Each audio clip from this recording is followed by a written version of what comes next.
Daddy. Yamzi one. Unyame on count. Ate. Aye, me wait the man. Ate. Rakuma to yam. Na awia yi nso so me ofa ase Mancheri or say Ajiman. Na ono so or senior co-character what many ma. Na by next week the ono obaji no ho gina. Aye. We dey ba we. Me aware that. By next week obaji ho gina. Abena. Aye. Kon fo bi wa azo. Abena na bishwe nanim. Aye. O de beto me so. Aye. Abena na bishwe. Aye. Na production no panyini kwajuda miado. Ena isiri na so. Ena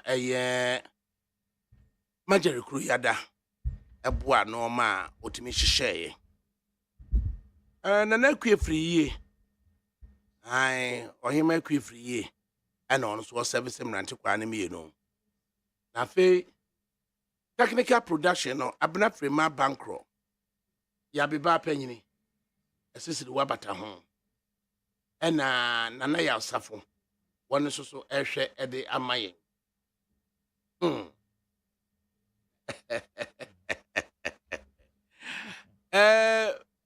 Engineering group achu agbo. Worker. But yakwa na jare. Nana buaje. Ada sankroma. Ya nyina esa ne mrane se. Sempro. Na nye bibia na ye sempro sare ma no. Oh, and ade a sempro amane a wanya. Edi aye no. Uncle Tadi Ebron say bi no. Ada room ye sempro.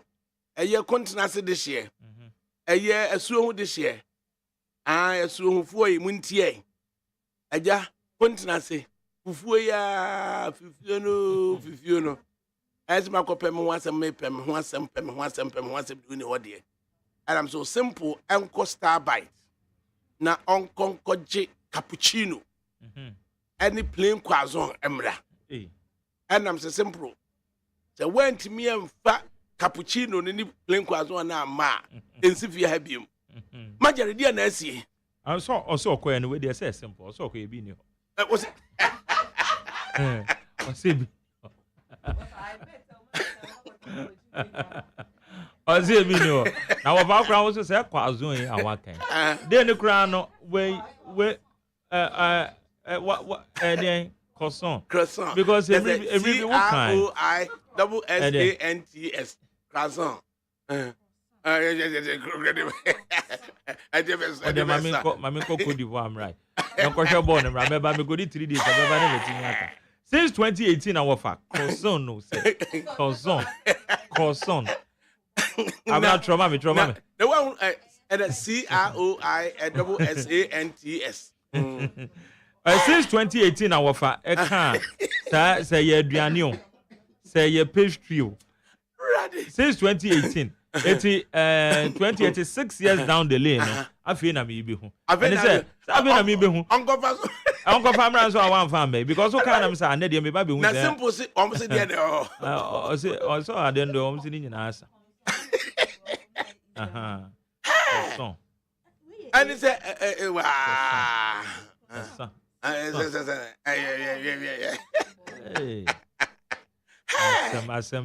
me woni no na be simple the way to me anko je aduane ya ma no ba say o zero sika no no crowd they said o born no crowd them say no crowd me o beka conscience o da o za ka conscience so dey ana they simple and he say ya oh nenso ben adan best man that chira chance so kona ji kokonte ni ade kokonte kwa wanu iso no anim de ode beka na because koji cappuccino abro kwa say na obenya di am ya hwe no we many abre anyway but this time you will get it right now on the penina so many produce I don't say hard you kakra you pass them from a facilities group of one big solo and a dada Godfred your friend Ubrana na Sami yaw na fe nso so no Mapuna DJ Bosco na Mills nso yesare mrane se tetei sa pepe na yede edi dwuma papa mi waye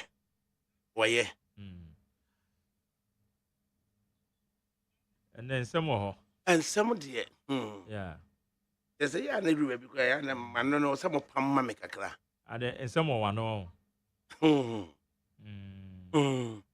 then mom so say me ofa si Kofi Adoma Kofi Adoma when ai what's it say ana ye de ne yiri asi benkum hene ewo gomua amanfo right minim say esu atwa gomua amanfo esa sinifa hene so a omakwa akofa minua ena omde na kwa sinifa hene eno ne hwan hwan de hwan unim Jefferson Saki ai Pamina Saki ni constituency chairman abi samo simple na frame mo nyina mo nka bi benchira no ma wate na mo nyinka bi benchira wo si ye pecrason ene ye pede sen ene cappuccino ni wa omo do mo ma no e pede sen pineapple drink mfamra na simple ehuna ma ne dodo panyina yesu ma ne mpre no sa de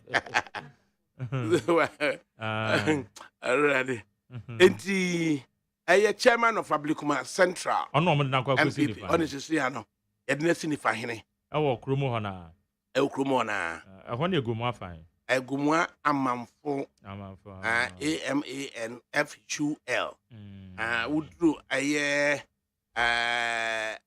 Apam Junction okay nti un say wo ye we immediate left na just say the ufrinka na ekwa now they call Apam Kromo nti no just by the left na another left so san ho ehwo na antama benyu do na odi akonwa no so ahono okay to ko animu a next time we be kwa kotru ekuro ba ko Ochirinkwanta okay so ahono nti Ochirinkwanta no afasa left no okay do fasa left na first town second town na gumwa amamfo no nti na just before so be dru esu ihia no na omo Ochirinkwanta no wo honom no aten sa left na de ko nti si a me ofa se Kofi Adoma ne yire miracle no ena oye benkum hene ewo gumwa amamfo no ena MPP constituency chairman Ablikuma Central Robert K. Dazi okay chairman Dazi we GP atwini on the chairman of the finance committee on the AMA so Accra Metropolitan Assembly ono so ena akoye nipa hene okay ewo ho ena ye fere Nana York Ozikan and chairman Dazi no shiana ofre chairman Dazi and then no friend chairman Dazi dey yo into a friend Nana York Ozikan Nana York the first and Nana York the first eti the gumama for metako metako omo ya manitrinkwa so manitrinkwa na processes ye dey miracles Adoma fine mu no enu bi na omode ne fair omode ono so fair mu omakode nti ekuro no eba lamplight good gumafo no moye I aban so do Apam Junction so na far right na de bedurampon so hono ubu dem kakra so na chese gumualume enso so papa we ni what's his name Dalati so hono okay and nam said na okritre bekwen what did he da na oye chairman of the People's National Party inti wo mo no sa no mo the bankrolly party na okritre bekwen kwa abakwase mu a 1979 PMP edit Dr. Hilary Man eba no na election so mo call ya omudi nkonem no ye pesika kura ma ye de afile nominations dia ma parliamentary candidates no munye ska sir ska ye de file dia ba Dr. Hilary Man no munye bi na okrutwe bekwen a ofri gomu ano so ahono was it Atok Fisheries ofri gomu ano na yire oba panyina koso ata okay ata de esane abosuom Sa. Oba besia na o political party. Sabre no so no na emano sane aboso mbo. No sane abo na nye nei. Aboa politics pa. Enye nei. Ezo wo hwe nei we your friend say. Enye nei. Dr. Hilary Man say. Say ma yi boa ne pa. Me chese na no krutwe be kwan yire eye na na ata oba ata na ata no ene esane abosuom etimi enya puduo ana chese PMP omutua Dr. Hilary Man ne filing fee etia ayi candidates call elections ni nyina enti ya wie no ansa na sa time no na eye mok me ame papa krobadu say so hono and no pay Israeli ni bi na kwa no wo South Africa o and no man say $1 million bi and din ni ma and nipo man $1 million no okay enti ya no ne ye be chiche mu de obata asika ama no ye di we di ama no na ntokwa seasons ka no oh eje PMP fu antimi antrans ma JJ Rollins ba ye nyina eye sa ntokwa no ekokokoko court ani ade me papa general secretary of the PMP eye Professor Avana Demensa me chia papa prof okrutwe be ko yire no na ye friend say na okrutwe be ko yire no maame ata no a wasane abosuo mu no mun kama gana fo ntimi na enem ma na ba no mun sane abosuo mu na ne do mo sane de ne wo mo sane ene do mun sane abosuo mu okay but abena so aka ne ye what's saying yeah waka ne ye what's saying what's so worry a obasane abosuo but me hu san no ama no so oni mu o worry a ne no ama bi besesa yeah o worry a ne no ama bi besesa no worry a ansa no wasane abosuo mu that time ne tete no wo mo yes I don't know politicians make us okrutwe be ko yes ane abosuo mu de atua PMP kwa de okọ politicians mu so ne se wo mo nya sika no mo nya postu a no mo ne wo mo mprafo na edie oh samom wo mo yire no sane abosuo ne se wo mu ane se auditor ba so auditor ba ne se oboka na chese ne yire nam na ope ebosia e de abre no ma odi akwa kotua ye kire wo mo kotu prison ha na wo mo yire no na eko prison officers wo ko pachew na ne di asisui ene di asisui se wo mo tete hey na wasane abosom so de ma se fa kokopre eye position e was a brio se eye adwabion tabetifion yeah ene pa benya wo ba obasane abosom di ama be ma no omo down e bia no omo no e be a very supportive one who say nikuno e make strides bia ono so na ho odi bi owo bia no o de beboa sa na omo de bua ya mema na omo kai de mema no so omo nkai no so de na omo so se be bia na e se wo kai papa e se wo kai for the rest of your life say oba ne sane abosu yes say wo mema na wo yire timi akwa because wo mema no de bia na me ka say mema no de wo say wo yire boa wo e bonus men fan ensi we ne so say wo bepe mo bia ho eno nche so ba no ntimi mo awu kuno but da bia be ma no try say wo de wo konkoden e de so abusua mu bibi na wo ya wa na wo kwakwa ye eti say wo yire support be mu a e ye bonus e de ma eno no e shutu so be shutu kra kwa ni mu eti da bia no struggle eti eno so na se bia ba ne sa na ma na wo mo tema no tubo nso no nso no beboa wo na che say support bi owo bia no ya no watimi dia bai almost ntimi fama ewa say watimi anto cappuccino ni enkrazo na ama that's so simple or the about why ade they say why ade say yasuma simple and few am ade masa kona ko check we okay ya ntwa ma wanka betimi dia ba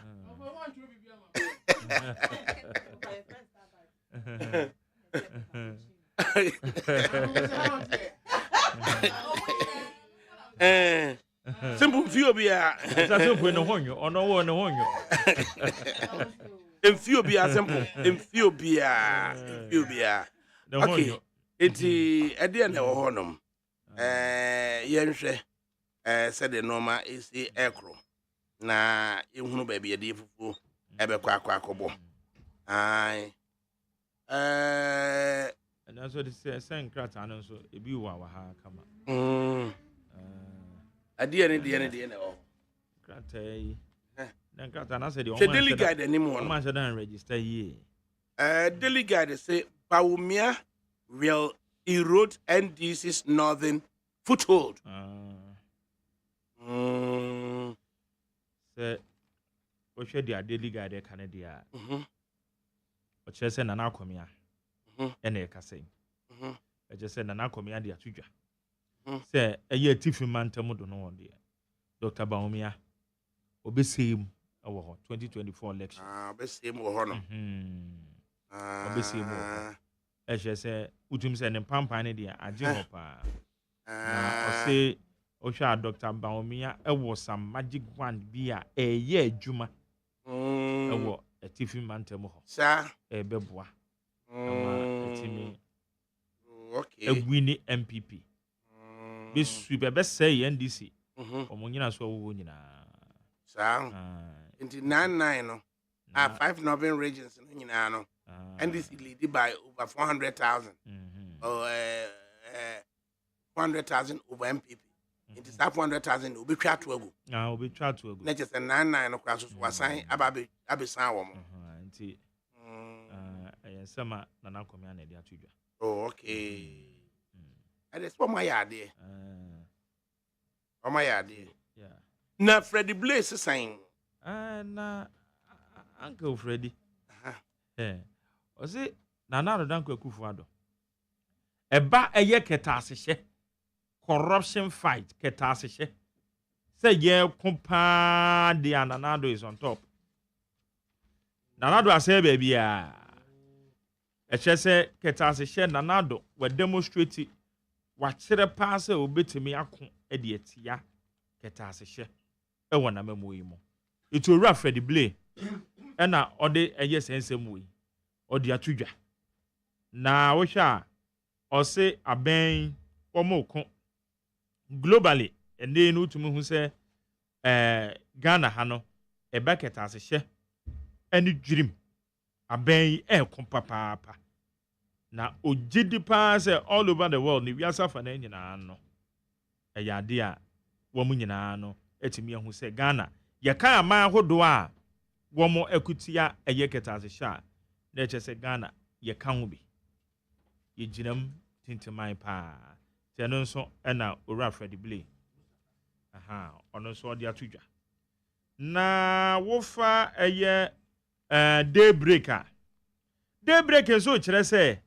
Dr. Mahmoud Baumia enim ho no eye NDC wo mo churchfo abedi akire ye friend Mustafa Gbande also Dr. Mahmoud Baumia onam kuntunu ase na oni NDC executives edi kasubo NDC executives yi eye wo mo party di bia hye wo mo sei se onam wo so ani na o ka akire wo mo se wo mbedi nachi o ka chon so mbedi nachi na no na ye Mustafa Gbande o de atudwa se sa de we ya de bia Dr. Mahmoud Baumia eye e de asai MP NDC amanyokuo no o de atutum ntokuro wa ma sesei emu agija we nam ha because nipa ni bia adwen a montanta say Dr. Mahmoud Baumia masora no pa no aba mepuni meso na mekura di bia we NDC mu eti eno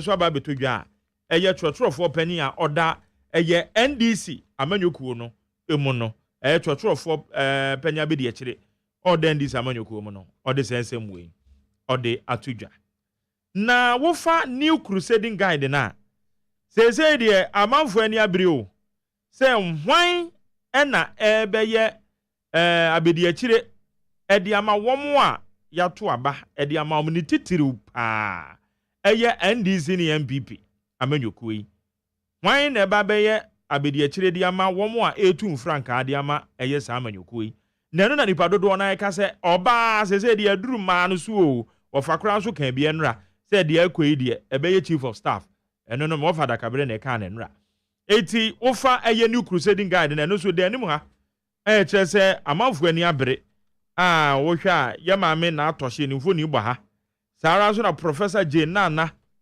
opoku agema so mfoni igbo ha wo mo ka se na se de anoma ekono amafo gusu a ekɔ nkasa ho oba presby asafo mu asa ye bɛkɔ eye ɛda yɛbɛyɛ your friend say yɛbɛkɔ communion no ɛyɛ ade a yɛkɔ nkasa ho enti saa nkasa ho no na MCB kɔ so a amafo guso ka sɛ ɛma no ɛma no ɛbre nadu sɛ wɔn nso wɔn ɛbɛba bɛyɛ running mate na wohwɛ ɛyɛ crusading guide n'anim hɔ nso a NDC agitafoɔ wɔn se wɔn chesi ɛyɛ owurɛ sɛ edu nkɛtɛ a wɔtɛmale bɛnra yɛdi ho nkɔmɔ ɛma ɛyɛ tɛmale wɔn trɔtrɔfoɔ hɔ na ɔka sɛ dɛbi yɛn chesi no na nkurɔfoɔ bi na wɔn yɛ kweka bi wɔ anim hɔ a na wɔn yɛ wɔn meeting na wɔn yɛ na very crucial ɛkyɛ sɛ meeting yɛ meeting na wɔn di nhyiamu a na wɔn ani abere paa nti ɛnyɛ sɛ obi ɛna ɛbɛkyesi ɛyɛ ɔbɛpam owurɛ sɛ edu nkɛtɛ de firi hɔ na mmom ɛyɛ NDC akyitaafoɔ no bi a wɔn bɔ nnwo nneɛma bi so ɛna ɛbɛrɛ na wɔn yɛ meeting no wɔn deɛ na wɔn gyina anim hɔ a na wɔn yɛ dede nti wɔn si dede na wɔn yɛ na mmom ɛnyɛ sɛ owurɛ sɛ edu nkɛtɛ na wɔn pam ne firi hɔ na wutie nkyerɛmu na wɔn ka sɛ owurɛ sɛ edu nkɛtɛ ɔno koraa ofiri hɔ ansa na ɛyɛ ɛsa nkurɔfoɔ yi ɛba bɛyɛ saa dede nti krataa n'aka sɛ NDC akyitaafoɔ no bi na wɔn bɔ nnwo nneɛma bi so nti wɔn kɔpam wɔn general secretary twɔtwɔfoɔ panyin de ma NDC no ɛdi firi ɛyɛ tamale ɛbra na wɔn di nhyiamu ɛyɛ wɔn national chairman David wɔn national chairman wɔn national chairman wɔn dwam tenani ankasa no wɔn kɔpam ne firi hɔ ɛna dispatch so sɛn na dispatch nso deɛ wɔfa ɔse NDC akyitaafoɔ binom ana nkurɔfoɔ bi a wɔn yɛ NDC foɔ binom ebu afu ɛyɛ fifi kwete ɔno ɔyɛ twɔtwɔfoɔ panyin ɛde ma NDC ne nyinaa ne sɛ wɔfa ɛni bi ne na mmɔntene so a ɛni na ɛne na mmɔntene so no ɛni no ɛsɛ fifi kwete a ɔne NDC akyitaafoɔ bi kasa wɔ frama ntɛm na saa ne no na ɔɔka ɛkyerɛ sɛ na mo frama ntɛmfoɔ NDC amanyokuo yi ɛmo amodi awu ɛsɛ mo kyekyere NDC amanyokuo de tare mobo gina wa tu ne nkonko yɛ sɛ bɛka kɔfa yanom bi afikyire na mu mom kora na mo ba bɛyi NDC ama saa na ɛwɔ nini mu sɛ yɛ owura fifi kwete sɛ nyɛ ɔno no saa na akɔakɔyɛ sɛ yɛka sɛ ɛyɛ ɔno ana no ɛna yɛkan daily dispatch de aba bɛto wa sɛ saa ne na ɛbɛtɔ odwa na ɛyɛ owura fifi kwete ɛka ayɛ no dɛbi ɛntwari yie eti ama according to daily dispatch no ɔsɛ NDC akyitaafoɔ bi ɛyɛ ade a wɔn bu afu paa ɛyɛ wɔn twɔtwɔfoɔ panyin sɛ ni bi sei ɛba bɛtɔ dwa because ɛba ne saa na akɔkɔ yiyi mu nti ɛno nso na yiyi mu no deɛ paa na waka ɛnwanwa sɛ wɔn pa kyerɛ sɛ sɛdeɛ ɔka sɛ ɛnte sɛ nankafra ɔmantamfoɔ no koraa no wɔma no wɔn ahyia no wotie ne na sɛdeɛ na ɔka wɔn mu sɛ na wɔn bɛto aba NDC na ɛsɛ wɔn to aba de ma eti ɛno na ɛyɛ nipa bi adwene ne ɔka sɛ wɔn bɛto aba wɔn to ma NDC a waka deɛ saa na ɛyɛ nipa bi adwene wɔ fa sɛ ɛyɛ ɔmo adwene sɛ sɛn sɛ ɛyɛ ɔmo adwene sɛdeɛ pepa na atɔ no Ghana politics de gyina ɛyɛ anwono ɛne asante enti asantefoɔ ne gyina wei akyi ɛna anwonofoɔ nso so deɛ mo so mo nyina yɛ so yɛkyi enti ne nwanwa aba gyɛ wei deɛ ɛdɛn ya no waka ɛyɛ nipa bi adwene sɛ tribal politics ne bi tribal deɛ ɛno no kyɛ sɛ befiri na statistically no wo yɛ tuma wɔ ha sei ɛna ɔno nso so yɛ tuma no wɔ ha na ɔno akɔ na ɔno nso ka sɛ enti o state an obvious factor ne nwanwa ne sɛ enti mo nyina yɛ na ba beto dwa wo so kɔ ana so akɔka kyerɛ wo so kɔ ana akɔka wo de wo so kɔ ana so akɔka de wo so kɔ ana no manfo akɔka sɛ party de mo amode a na sɛ asante mantam ne apu mantam kora timi ma MPP di nkonim which is fact enti ɔno nso voter region from mantam nso wɔn ani EPNDC ma NDC di nkonim enti na kyerɛ sɛ sa na no numbers na wo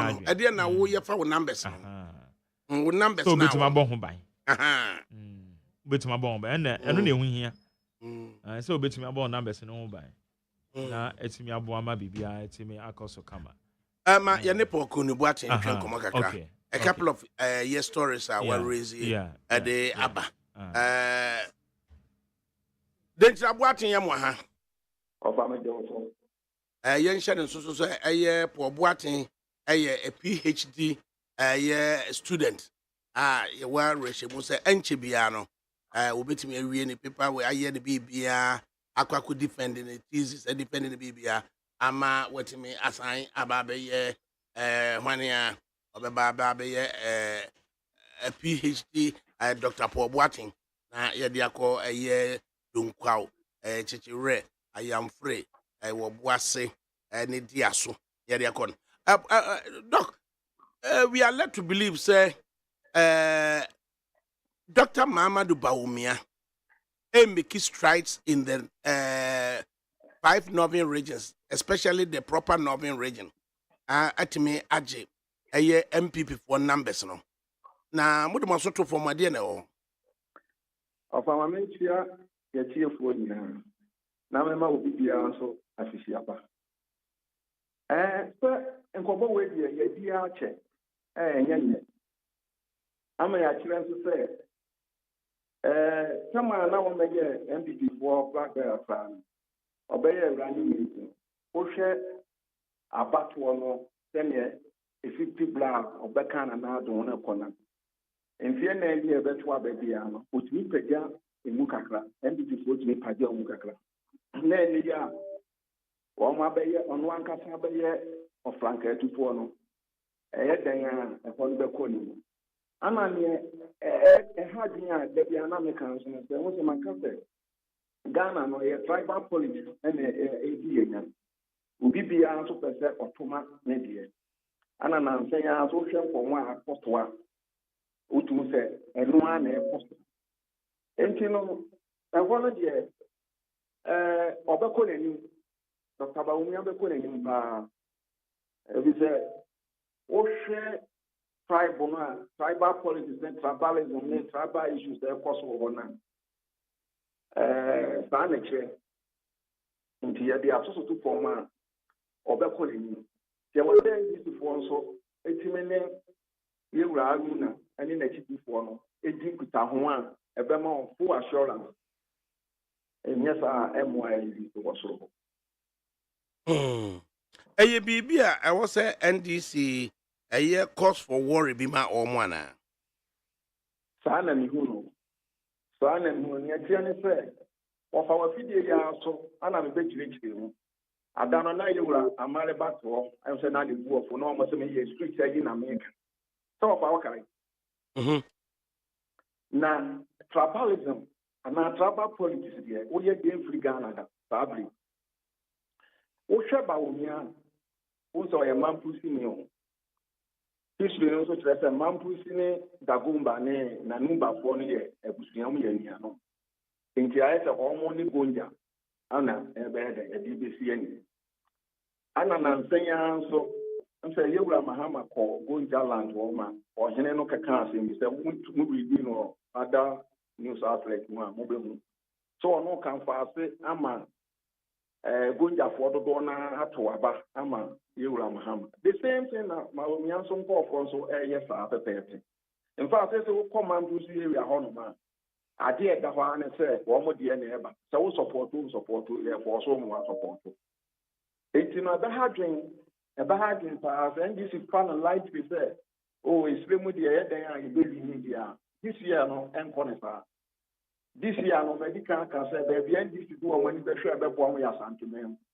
Or more things on being yes and the phone vote. Yes, idea of economy now say you by economy into our Ghana. Economy, I say, but economy into about our Ghana. But statistically, no, top 5 tribes in the northern region, especially, no. Mamprusi Fono are in the lowest, even social northeast region population Ukraine. So at the end, a Bema, a year Dagomani, Anase, a year Konkumbani, Ana Nanumbani, Ana Kunjani, Akotuaba, a de Ama Mamprusi any. Offer Mamprusi for any Gonja for population in a person. In fact, Mamprusi for one when Kakra is saying Gonja for. ana medical so atwa say eye mampusi for dagomba for ani na numba for no omo ye nuafo na agbe wa nkofo emma no enti no omo no ana se history bi so wo ho gonja ne dagomba for e wo sebe history bi wo ho twen bi ho asem wa me pese meka ne bi enti no sa factors no do na be di atia NDC ya ntuni ya nienti a ebema bebre no anase ne ekoso no ekosa ne se wokomwa no kure wo me se yenya no dagomba fo no eka ne pese se tema yewura mahama ba en positions ni nyina no ode ma konjafo omo shasi free sada ebubo gilbert idinu mutin ebe faction ma ma azuka haji aznam red omo bubu din bebre asa aka ne brain say key positions bebre wo hono ma o ye say enko gonjafo entino omo be sa aka mo afia say ebre kura na yewura aruna omo fin say wonu no odi omo anim a o san finance omo candidates bebre wo hono okope regional coordinator ma campaign team NDC campaign no kra no yewura ma fa mo de koma yewura bi a ono so ye gonja ne efe no Limuna no a health minister and was not in call. And in some of the bebre ho say fear me no work say. I will not call for bebre even any one of a reporter me and it say nya papa. Omo fin say sabe yewura nuna ya did post cry for me some. And also cost. I don't know so what to send to copy so crack or so na say emu and also hono. And I was saying this two and a more high ye was wrong. Because ahoden a yewura bawumi ade wura mu ho any NDC internal issues e ho no the NDC for and form na ST form can some media emwa NDC e wo so na aye Dr. Muhammad Bawumia mosi akire akọ wale mpo akọbusa se wo mu nyina no aye united behind him ana ofa dan a unyina mi pani nyina se omo nyina e support no ba general picture ne se omo support no so omo de ne ba emu dan a ubenya obi a ono de obeka cho se oye ne dan a on to aba ma e was akisa wo be bia ba do na be to ama because some historical facts be about circumstances that man ni papa every nalerigu e de ba wale noma bi wo form kakra bi na ubebu say MPP for no well aware of some of those things on the ground relating to ni papa ene ebetimi amma wo mu ebe crystallize say yemfa support no emfa ema no e wo ho ana omo ya we pa omo ye hu aduma e say omo researchers ni bi e sha ase bisa nsem bi mintimi fantuja e trepese say omo ni abre wo sa ne ma ne marketing ketu a e bi si kwan ni nyina enti no mpese omo ye ne say efa mampusi ho no wale ni mpatem bi wo mo antimi anya ma yiwa ba omi akra no enye less than 80%. Tana sisi omo target ni ti. Enje ya de omo ya we say historically no anyama bebre force wa omo ya wa na ya affect omo ya hu adu.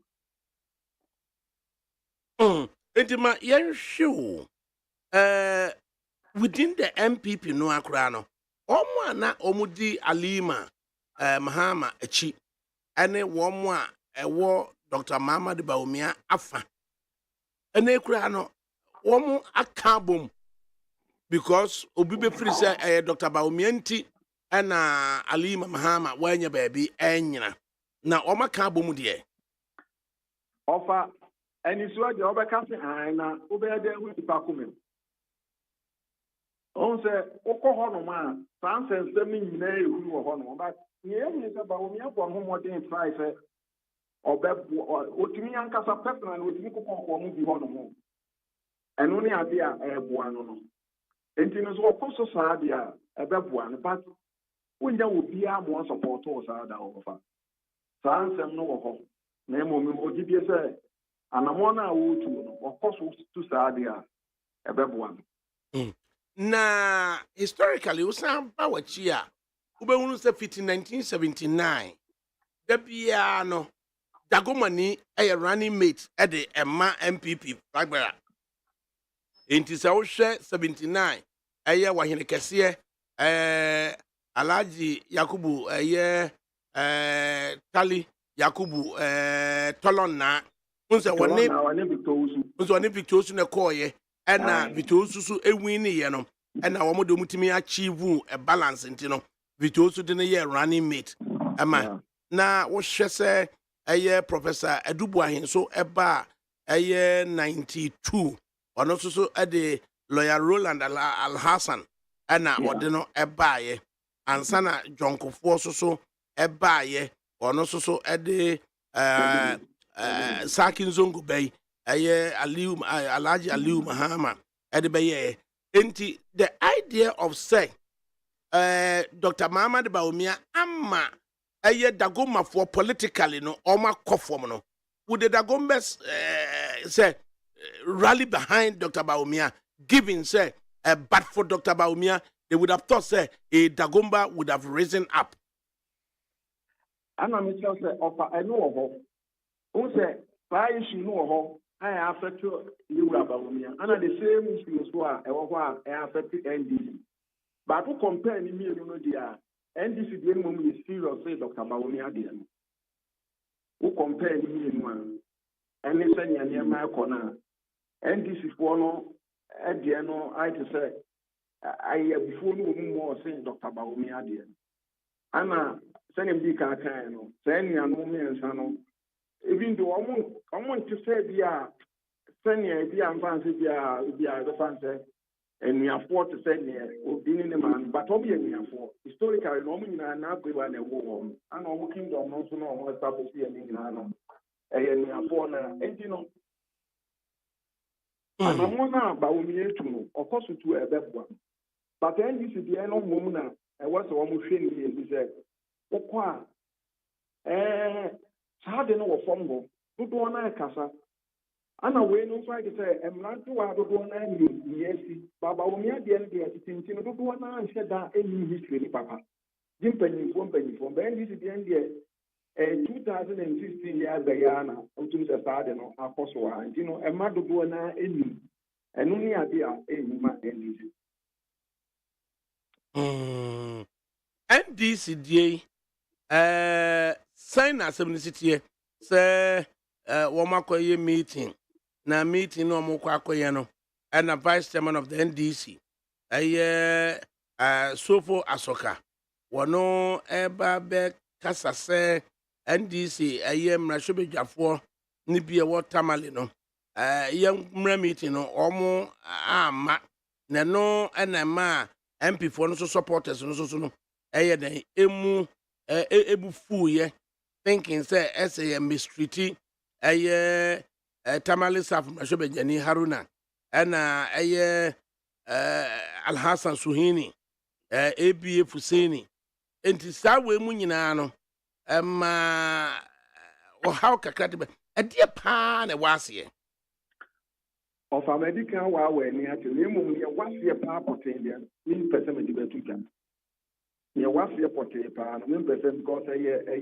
ɛyɛ complicated kakra ana ho sɛ akɔyɛ tribal ɛyi nti no woka no anyɛ careful a ɛna ɛde nsɛm bebree bɛba nti na mebobɔ ɔne no mema wɔ yɛnam so a abɛdu saa bere mehyɛ ase firi appointment a Yewura Mahama de baayɛ no mu ne ɛne nnɛ yɛ a ɛhu na yɛyi na sɛ ɔnyɛ leader of the minority bi wɔ no nti pain how no ɔyaw no wɔ ne support base mu ɔte ase ana ɔmo nso wɔ gyidie sɛ ɛhu na bɔ no ho mmɔden yie paa ana MPC no ana ɔmo contest bebree no ɛhu na ne support wɔn a ɛyɛ asɛm a ɛda hɔ a ɔkɔ a ɔmo bɛka kyerɛ wɔn nti sɛ yɛbɛkɔ mu deep paa deɛ ɔfa mɛsɛw nyɛ afidie yi so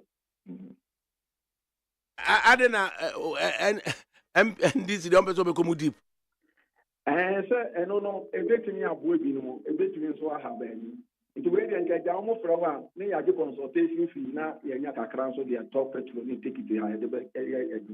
Can you imagine? But then, is there any way on between a resolve? Oh, yes, on between a resolve. But yeah, I'm the better. And what form with Yaka Crama, me among recommendations, and let us say, Now, difficulty. What's elections in Ghana there? It's an Asante and Eve affair. What do you know what I'm saying? Of I am so on can be this hour, and As a son, he's reported to have said so. Also on cancer, let leave the messenger alone and then interrogate the logic now. What Asante Eve affair no more walking. And the young saying, yes, you quite in Aka, name will be Aka. I said, is there any logic in anybody suggesting, say, Ghana elections today, it's all about Asante and Eve affair now? There be. Only for Becca said, the NFS Ghana and Casa politics, no one here. And just a crowd. And just a crowd. So it is idea. Country leaders are busy in Guyana now. Let's just all parties only have something else or yet. And I guess I actually. Perhaps the person is talking about numbers. So what kind of numbers now? Fine. Now can numbers now. What are all numbers in the essay? And I say, oh, can I say, Ada, Yana saying I have a kitchen muna, agents media become one. Vote numbers, you know, Sanka and two same regions, and I was one Voter numbers, you know. That's all more consensus at also. Oh, say, cry after I chin we crowded. All the kind of Eastern Road or compare both and Eastern regional. Still, I know Eastern one anymore. Eastern one anymore. Any part of Eastern one. And you know, you wouldn't India or day cancer. You wouldn't India was cancer because what kind of now acquired to say, open so can price in 80 boom. I get perception I'm for food breaker. Me, I can, me, I fancy, I adventure. Look at party or you call him and it's nothing. But which will be a history prize the pipe in shooting. Now, the number one, be only the number one, put one, who is the one also voter. Now, Father, no, I have if you say, what price over cancer, price I can see me, you know, I have one. And what on my council. And to be that young captain and I will and who is here and then you are 1 on 1. I was a the kind of I can't say, I didn't do what airlines, I was Asante Airlines. And I'm saying, also got away airlines. Okay. All right. My young fancy, I say, na Paul Cooney, Boating, Zuneti, na say, other persons and so do what you know. Almost what you know, but yet there was a pa. Right. Paul Cooney Boating, and Yana Trenkomo. He's an intelligence student, pursuing up to PhD levels. Na Yanshe, said the ABC after a deaco. Nina no appedia in the 5 northern regions, especially in the northern region proper. Diana Koso Ewo na Yunhu a home in Sunsua de Ebeba. Yanshe say northern region proper no. Woma doso pa no Daguma for. And NDC is led by Gunjani. MPP is led by Mamprusini. Enti yani a lawyer Inusa Fuseni. And Timin Kwachon Komokakra. Na lawyer Inusa Fuseni. Such a dramatic, was it 2005 thereabout?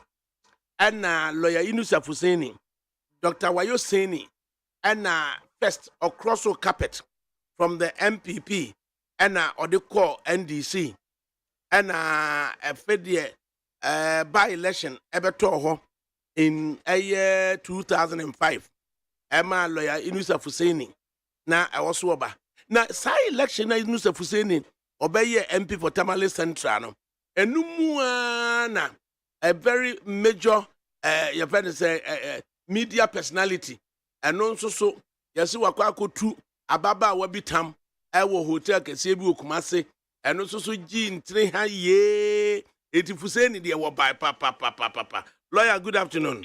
How are you, ADAKABRI? Lawyer, you hear that way? I mean, who here? Now, Alhamdulillah, you who you? I've been committed to yen. This is a net, I say. Net. Nanyankopon was shrine, Obaki to an yenyan police hospital. Sir.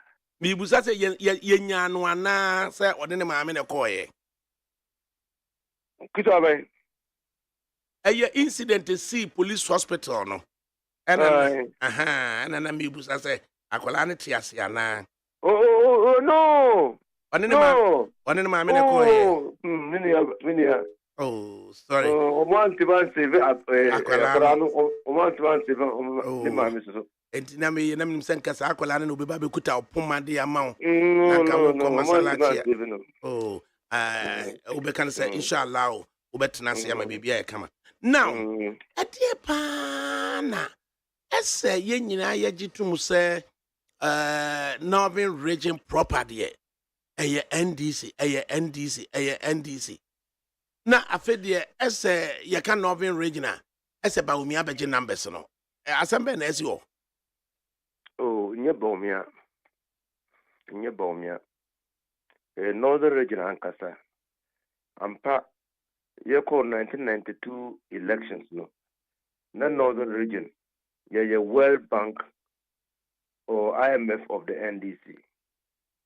Na Northern Region there, uka vusa, na bebre every Northern Region. In fact, in 1992, MPP award 3 seats in the then constituted Northern Region. Now every election cycle, no more improve or performance.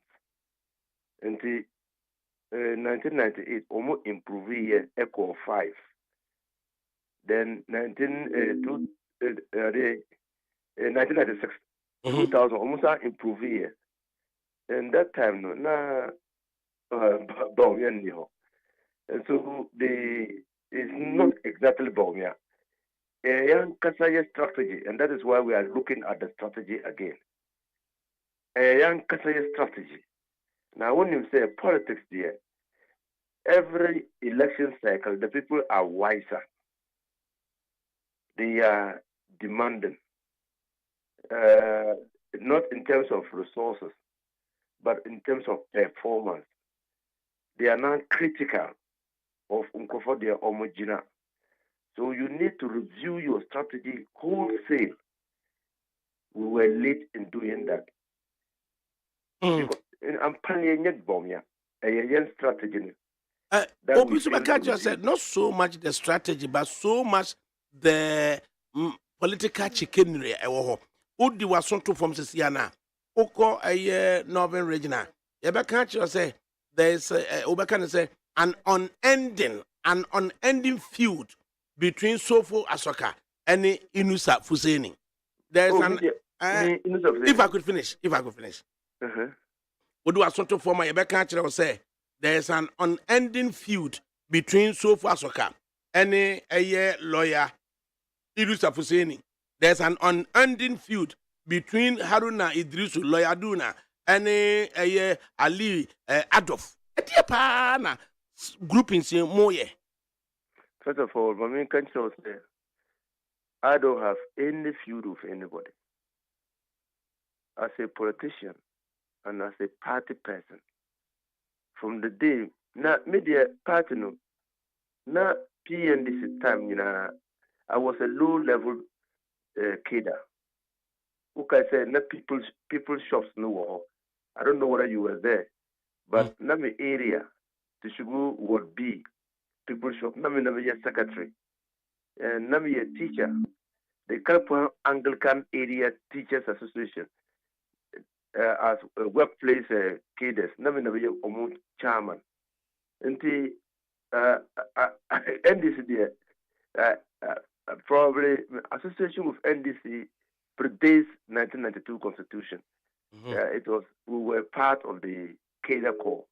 And I understand, sir, the ideology and philosophy of the party was to put the party first before we anchor our own personal idiosyncrasies.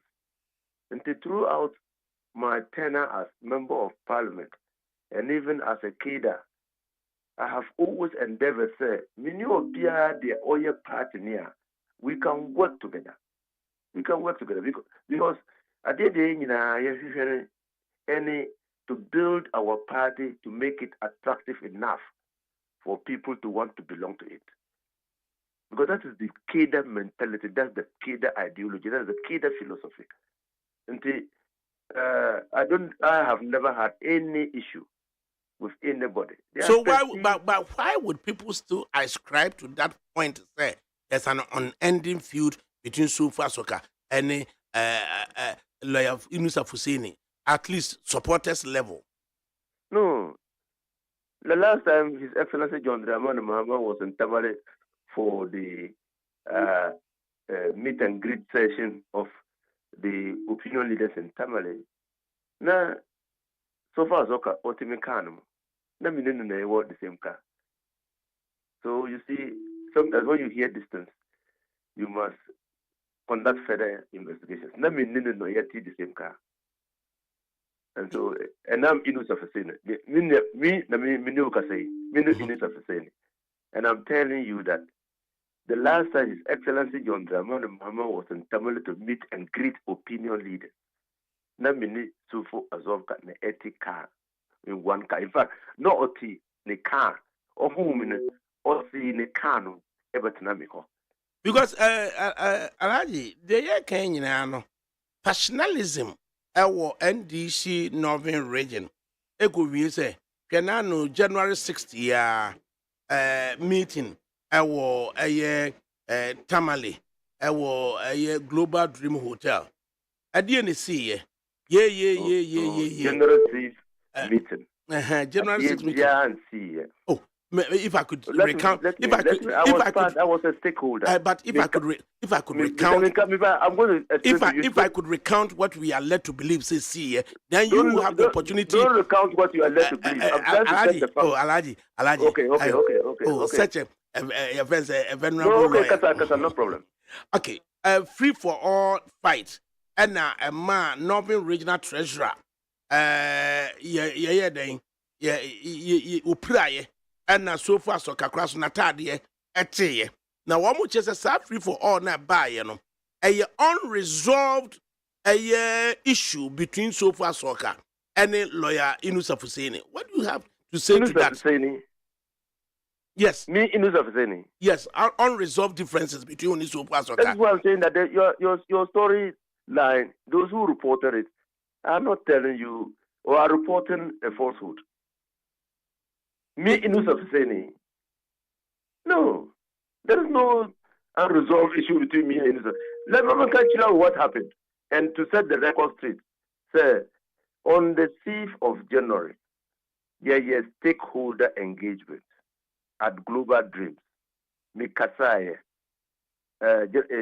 Chairman General, Asirin Okasaye, the Chairman of the party in Northern Region, Adolf Okasaye, the former Minister for Foreign Affairs, Mumuni Okasaye, the Keda Kono, almost electee one member, AYMD Ibrahima Okasaye. And then then the secretary presented a report on the state of the constituencies in the Northern Region. Now, organizer ever culture idea for the purposes of organizing the constituencies. Then after that, BA forum.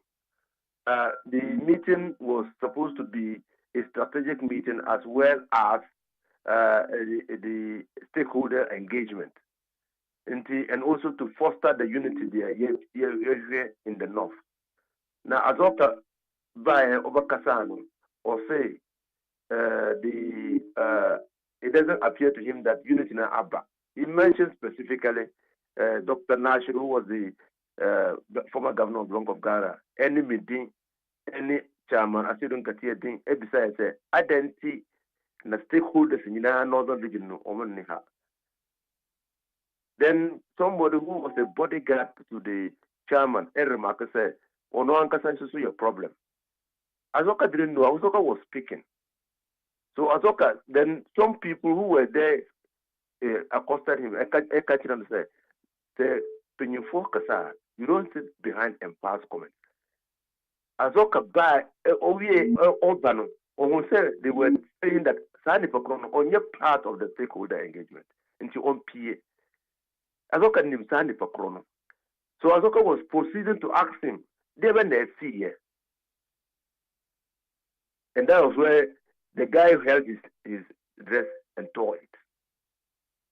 Even though we were meeting no. It's national So chairman. when he did that, he sought refuge. Now somebody was with Azoka who said I will beat him. So he sought refuge. A chairman car.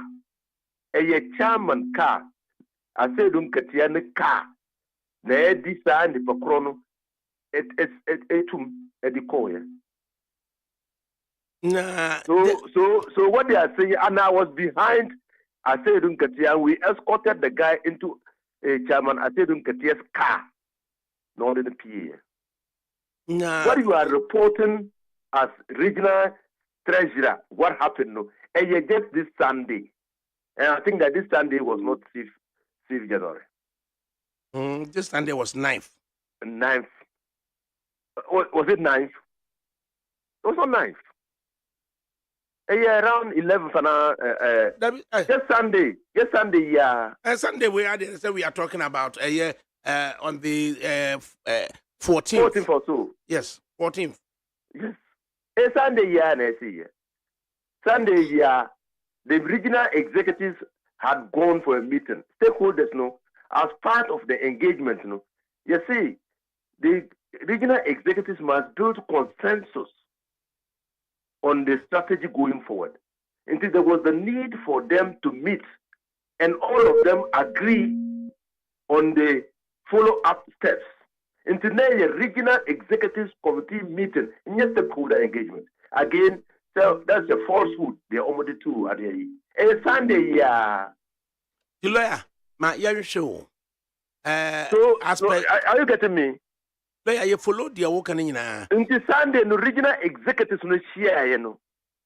A regional executive committee member who was not part of the meeting walked into the meeting and started assaulting the regional treasurer. That's the report that we have gotten. Verbal assault and I said battering him. Assault and battery. You, Edna, at the end of Bema will be a first young lawyer. At the end of Bema, national chairman, the bodyguard. The bodyguard, national regional chairman, the bodyguard. And now, no, whilst vice chairman, Jinan and Naso Casano, or no, Timika was also part of the problem. Oh, say a comment. We are politician player. And now, as a journalism, opinion to make us, then you disagree on certain portions of the statement. Now I'm out something. So I said, Okasano, those who took offense and not Azoka should not have minded him. Because then you know, you make us, Okasa. Oh, but Babalaya, you're making an assessment. You are a bodyguard to a regional chairman. It is a what to me a yes comment towards a vice chairman. How does it impact on the integrity of the regional chairman? It is bad. It's very bad. So we as stakeholders, we told the regional chairman, say, the bodyguard in the first place was not supposed to be in the meeting. One, we had said earlier, we had conducted series of meetings, and in which meetings I was present all along. Sir, we have come to realize that the issue of moving around with people who are bodyguards, and those bodyguards murmuring comments, have been, identified to be one clear source of the conflict in the north. As regional executives, they should not be going anywhere with people masquerading as their bodyguards. I use myself as an example. I'm not regional, but I was former minister. In my life, whether in Accra, on the farm, in Tamale, we need your gardening. And all those who were there, they walk around freely. Who will attack them? A regional chairman who will attack you. So please. And then you come along with your bodyguard, and your bodyguard enters the meeting. He's not a stakeholder in the sense in which the meeting was called. Now,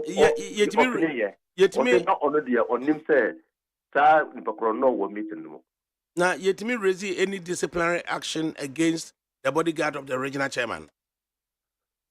Oh, what happened was that you catch bodyguard, the regional chairman, because we have no locals on the bodyguard.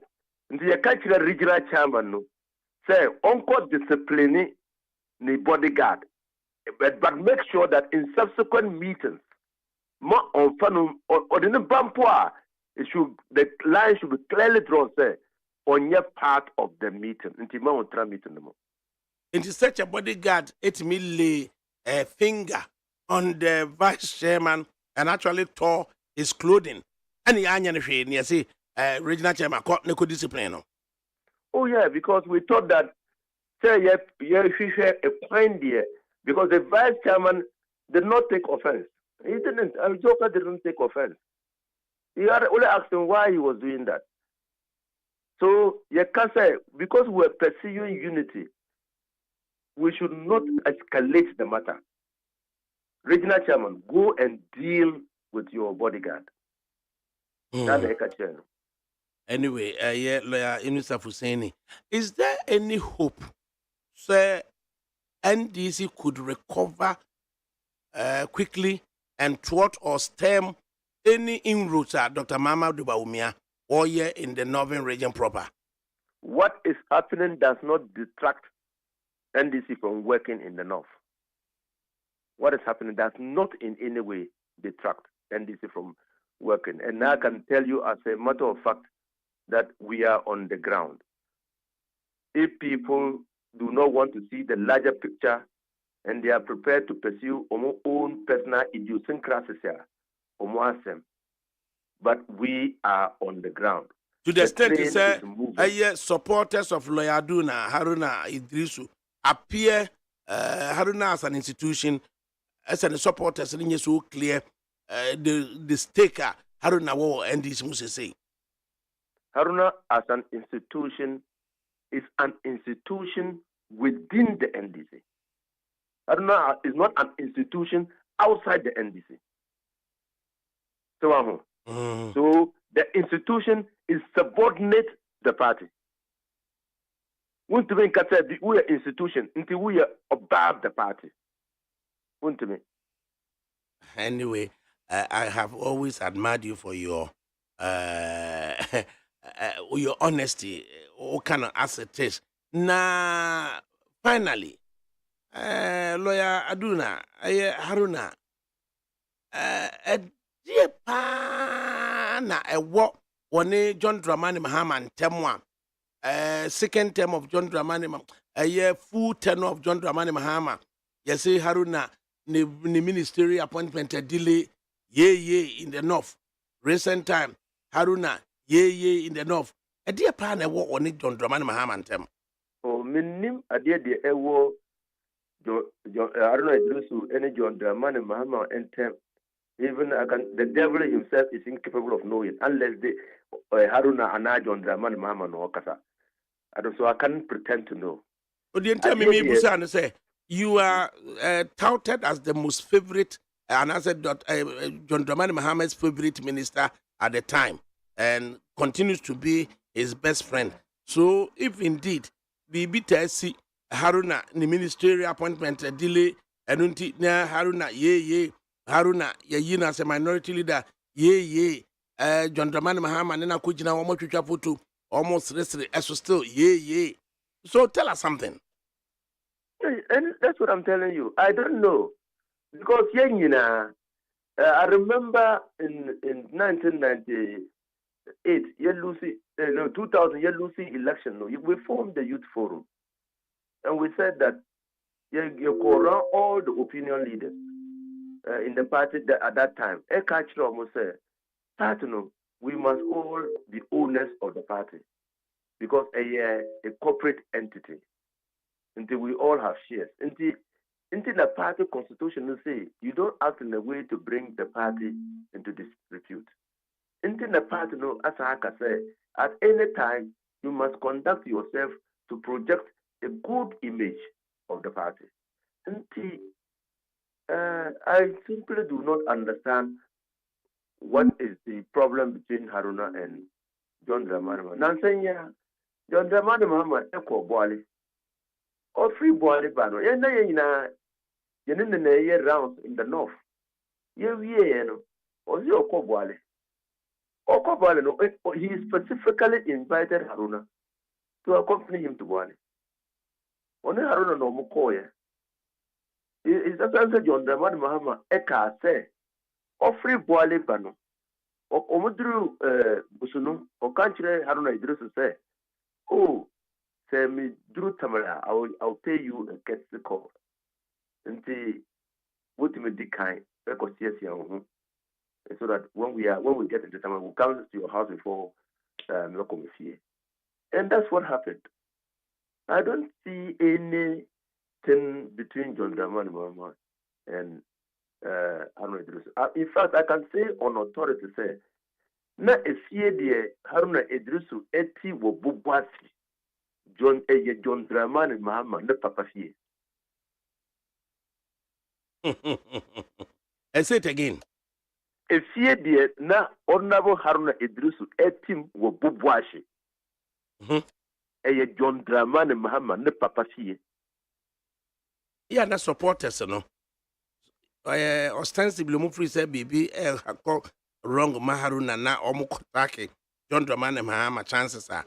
Yeah, no omo you oblivious of that fact na. I just simply don't know. That is why, as stakeholders, I can't say leadership is about taking responsibility.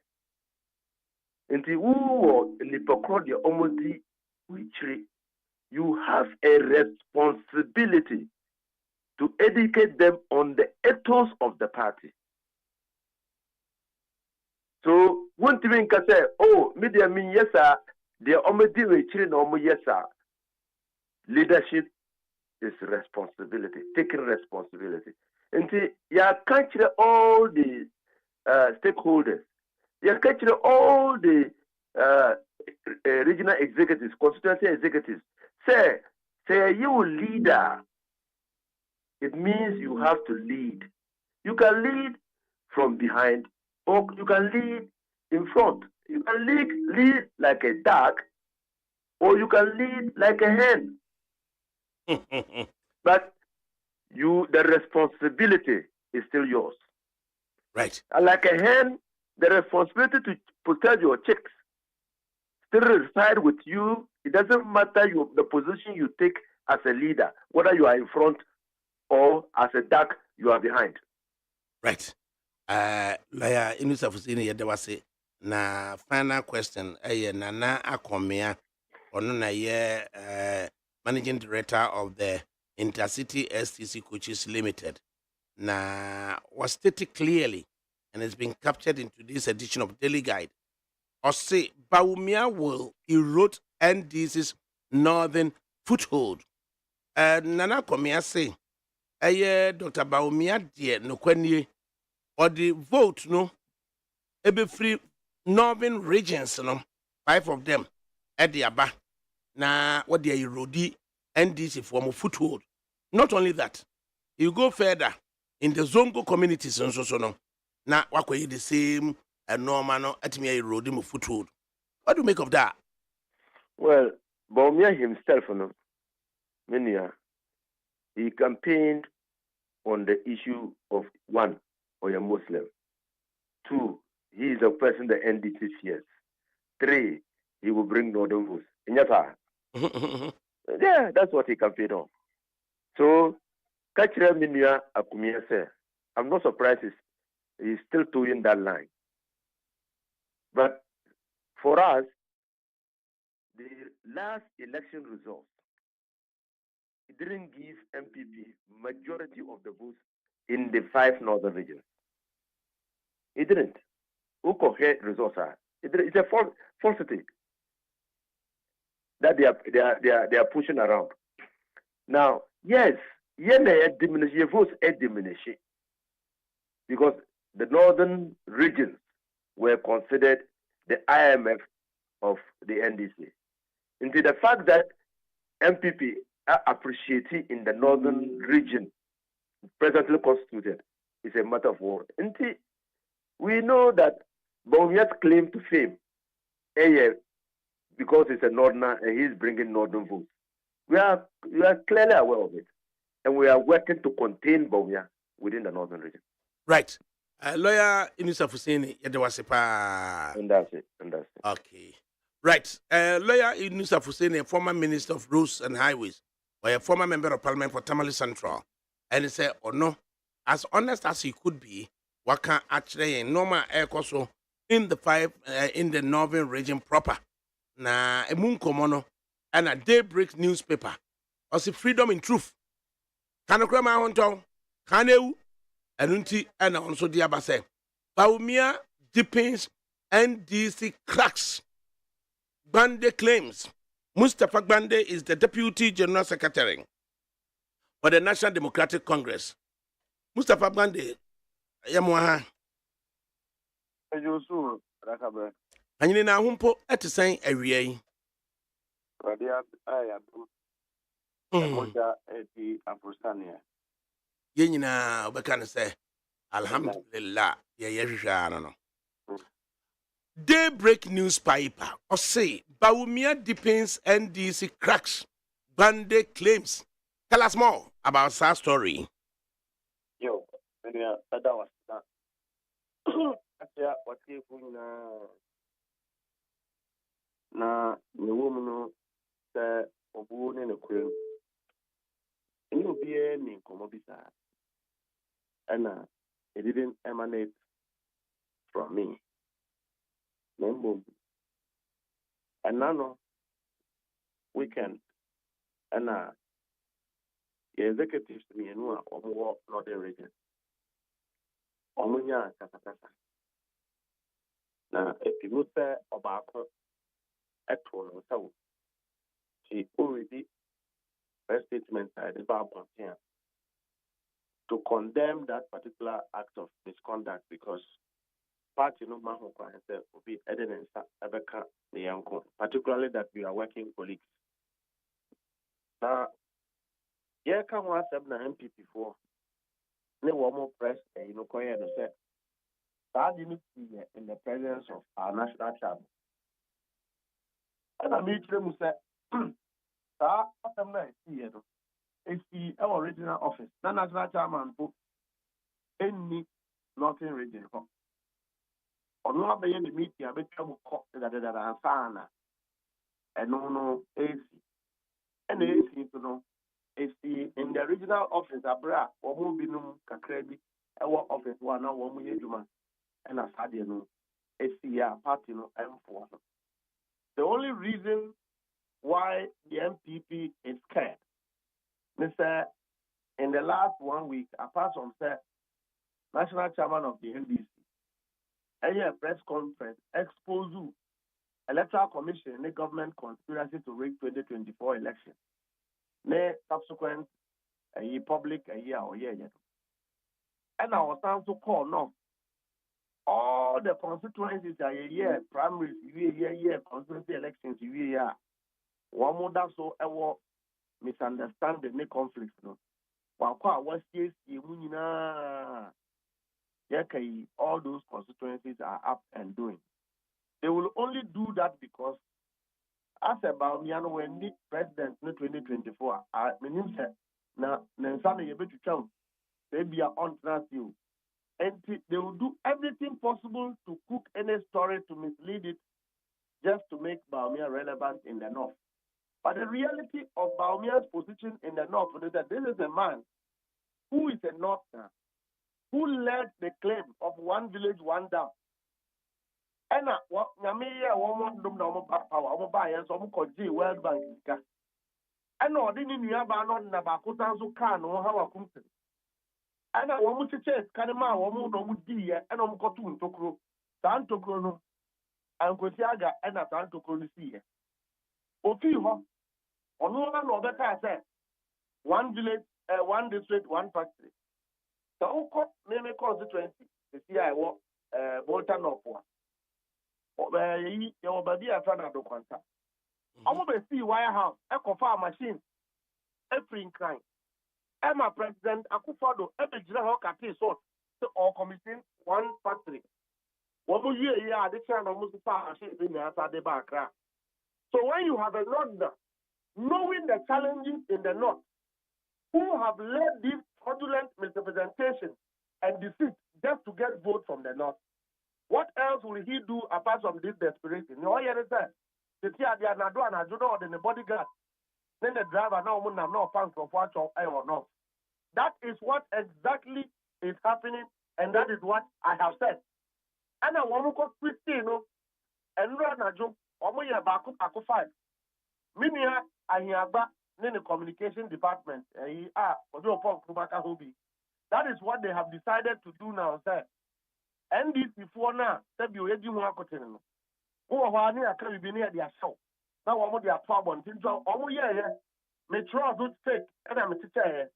I did see later on papers, Rafa. Said you able to come away. No queer, but no queer woman say. The desperation of Baumia and his ambition have exposed him.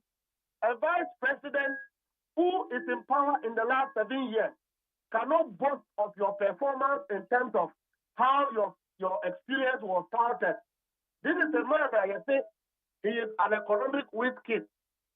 We have a collapsed economy today. This is a vice president who cannot boast of fixing the problem of Ghanaians, but yet he believes that walking around individuals in the night and begging is what will make him a president. Inti ma yan show the man is desperate. Sa nocturnal activities here. Also the vice president is engaged in the northern region.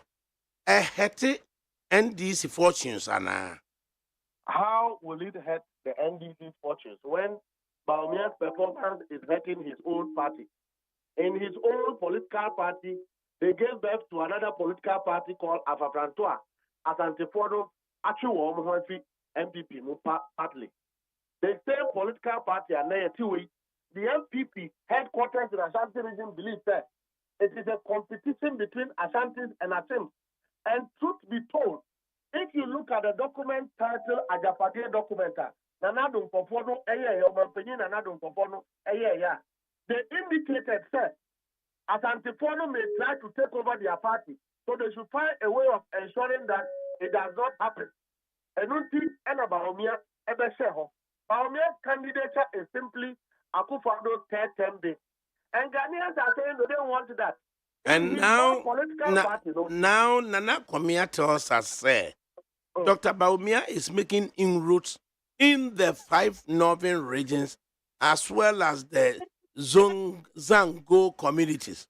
And also, and now what we have opinion polls. It showed clearly that NDC would win 2024 election. The MPP, though, they don't believe in polls again. You call assembly election. What is the result? Our mere own constituency, he lost. This is assembly election.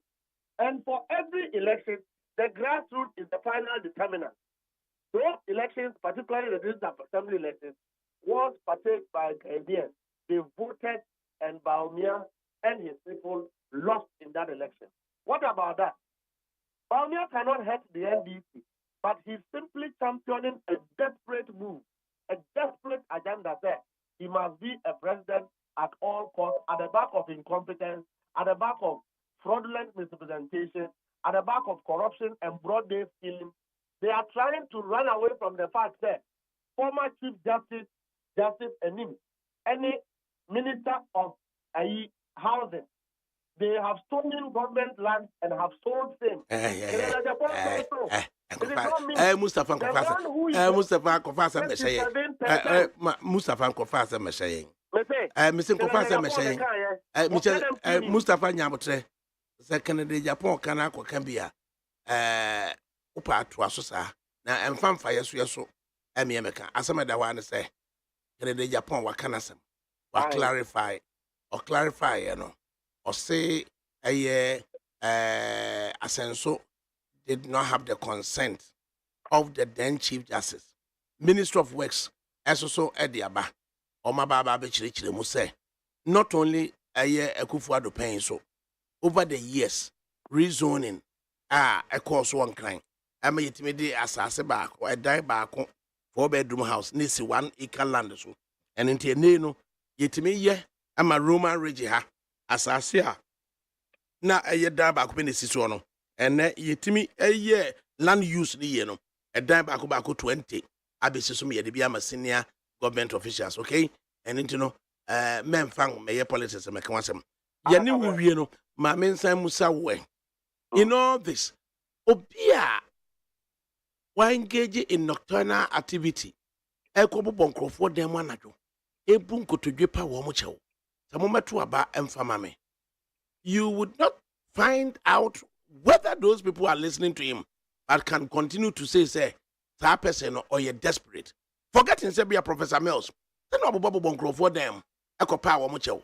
Nyane no di winning over Kufuor in 2008 yana. Baby. President Mills Abana Owini was at the back of his credibility and his past record as vice president with President President Ron. And going to knock at people's doors is not the mandate of a vice president. The mandate of a vice president is to be able to solve the bread and butter issues confronting Ghanaians, is to be able to deal with the economic hardship that we are needlessly exposed to at the back of corruption, heightened level of stealing public resources. And that is what this government can boast of. And so in the midst of all of these crimes, in the midst of all of these inhumane activities against humanity and the Ghanaian at large, you should not pretend and go back to the people and pretending to as if you are begging. People have died because of the incompetence of this government. People have lost jobs because of the incompetence of this government. People have lost their wives and families because they cannot afford 24/7 square meal. COVID came. People have died out of it, but government officials and NPP officials benefited from it. Auditor General report have spoken several times about this. And so at no point in time can the man who cannot solidify his own base, his party is divided into three. One man is holding 37%. Another man has gone to form a political party, and the others who are not speaking. That man cannot be the one uniting or developing cracks or threatening the base of the NDC. Right. The rank and file of the party is united and poised against working with His Excellency John Dramani Mahama to revive the hope of Ghanaians in 2024, and that is what we are doing. The rank and file of the NDC are united, including the supporters of Lawyer Haruna Idrisu. Haruna Idrisu is not anti the NDC. I mentioned supporters of Haruna Idrisu. And I'm going to say the supporters of Haruna Idrisu and Haruna Idrisu himself are still members of the National Democratic Congress. In fact, in the last 2 months, are they united in their quest and support for John Dramani Mahama? Very united, because in the last 2-3 months, we have been at the grassroots working daily with Haruna Idrisu in the northern sector. Including Haruna Idrisu supporters. Exactly so. Okay. For programs. And now National Chairman call Honum. Odu of Lugua of issue here. It demanded Honorable Haruna Idrisu's attention and involvement. He spoke to him. Okay. They spoke to one another and got the issue resolved. That is not to say that as a human institution as NDC, we will not have our normal human challenges. We do have. We do have disagreements. But the party is united towards a common purpose, and that is to revive the hope of the ordinary Ghanaian. We will leave it here. We will leave it here. Mustafa Gbande, Yadewasepa, any clarity of thought. Yamin Shroud. Right. Mustafa Gbande is a Deputy General Secretary of the National Democratic Congress, NDC. The party is struggling to annex the presidential seat here in Ghana come 2024 December elections. In the studios, Ernest Adade of the MPP, my favorite Godwin Mahama of the NDC, Sylvester Sapon Soprano, and right, Musa Dankwa, there's this Global Info Analytics report of December 4, 2023, that told us what was happening in Northern region. That opinion sampling, opinion polling, Eputu John Dramani Mahama at what percentage point? Eputu Dr. Muhammad Baumia at what percentage point? And Eputu Alan Kojo Chemate at what percentage point? Today, Nana Akwamia of the MPP tells us that Dr. Muhammad Baumia is more or less eroding the foothold of the NDC in the northern regions. So we also look at the Zango communities. A report dated September 29, and also a Global Info Analytics in a special report on the Zango, 6 constituencies which are dominated by Zango people. John Dramani Mahama, Omoma is saying, Dr. Muhammad Baumia, Omoma is saying, and Alan Kojo Chemate is saying, do we have Musa Dankwa of a Global Info Analytics? Edie, good afternoon. Good afternoon, ADAKABRI. Now, what is saying? Good. My outline of one special report of Global Info Analytics, 18 constituencies in the northern region here in Ghana, and then a special report of the Zango communities, constituencies, 6 of them in Ghana. Mientiewe.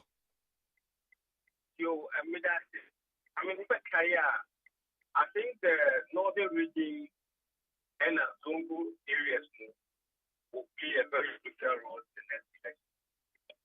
And indeed, we heard Dr. Mahmoud Baumia in the last previous session on MPP. In fact, they've been doing very well in the northern region in terms of the vote application. The expectation was that it is the candidate that we expect its numbers to go up significantly in the northern region. And then on the Zongo side, I think this is the first time Zongos will have a Muslim as a leading candidate of a major party. So it is a very monumental achievement indeed for the MPP for that matter. But then the question is, will the Zongos vote because one of their own, the black brother, and after they will behave different? And indeed, to understand the dynamics of 2024 elections, our understanding of northern region is crucial, and so is our understanding of the Zongo community. So waiting in my for northern region and the Zongo to see really after the election what is happening there. Going to my for northern region and in northern region, in fact, we surveyed all the 18 constituencies in the northern region. For the sample, every time I get a good view of what is happening in the region. But in the Zongos, we take key constituencies that was Ghana, was no community. For example, the key Asawa in the country, Accra, the key Medina, the key Ashaima, the key Ayawasu Nima, Ayawasu no. Newtown side of and the PK at Central, I was Shukura, and the council. These are the areas that are more into the areas that you're following. Yes, have a last sort of force. Okay, Timmy, I shall in free northern region proper with the 18 constituencies, 2024 elections voting intentions in the northern region. What were the responses? Northern region, John Mahama was on 55%. 55%. 55%. Dr. Mahmoud Baumia on 37%. 37%. Yes. Alan Kiramatin 4%. Alan Trematin 4%. So what accounted for John Dramani Mahama 55% and Dr. Bahama Baumia 37% and Alan Trematin 4%? You know, it all points to the fact that the region is saying that the country is headed in the wrong direction. And then the economic issues also fighting everybody. And in fact, the current poll shows that the region with the highest number of voters saying Ghana is headed in the wrong direction comes from northern region. And the region which has, in the data, shows that they've been affected mostly by the standard of living crisis. So these numbers are really underpinned by these two perceptions of voters there. Ghana, I think, and where we expect the country in the wrong direction. And this report was circulated in December 4, 2023. Yes. So, of the 18 constituencies in the 5 northern region, 18 constituencies in the northern region, John Dramani Mahama at 55%, Dr. Mahmoud Baumia at 37%, Alan Trematin at 4%. Of the 18 constituencies, how many of them was Dr. JDM, John Dramani Mahama, leading? And how many of them was Dr. Baumia leading? And is there any that Alan Trematin led? John Mahama led in 12 of the constituencies. 12 out of the 18 constituencies were led by John Dramani Mahama. Yes, yes. And Baumia led in 5 of the 18 constituencies. So Dr. Baumia leading in Bimbila, Gushegu, Karaga, Zabzugu, and then Tamale Central as an outlier. I mean, sir, is there any reason why Alan never led in any constituency? I take it. It follows the natural pattern we've seen across the country. Mm-hmm. But in one of the, I think Pandai, he showed. Alan came second. Alan came second to who in Pandai? Yes, and that was the only reason that he came second. So he came second. Second to who in Pandai? Second to Bahama, and then Okay. Baumia third. Baumia was third in Pandai. Yes. Okay, right. And then let's go through the constituencies now. Mahama led the 12 of them. Pandai, Willensi, Tatali Sanguli, Miom, Saboba, Sabelugu, Nantong, Tamale South, Sanerigu, Tamale North, Umbungu, and then Yendi. Is it? Yes, Yendi was a bit surprised to us, and just like Tamale South, which they were out. But in Yendi, it was very close contest. I think Mahama was around 60%, and Baumia was around 41, 49, thereabouts. So I don't know any too outlandish, but it shows that something is not right in Yendi for him particular. Right. Yemubu na yanko Zango special report dated November 29, 2023. And straight on 6 constituencies heavily dominated by Zango voters. Now, in the Zango areas now, Mukokoye Puli no responses no sign na isi etie. In fact, the Zongos communities numbers are even worse. To be very honest, for the MPP from the poll we did.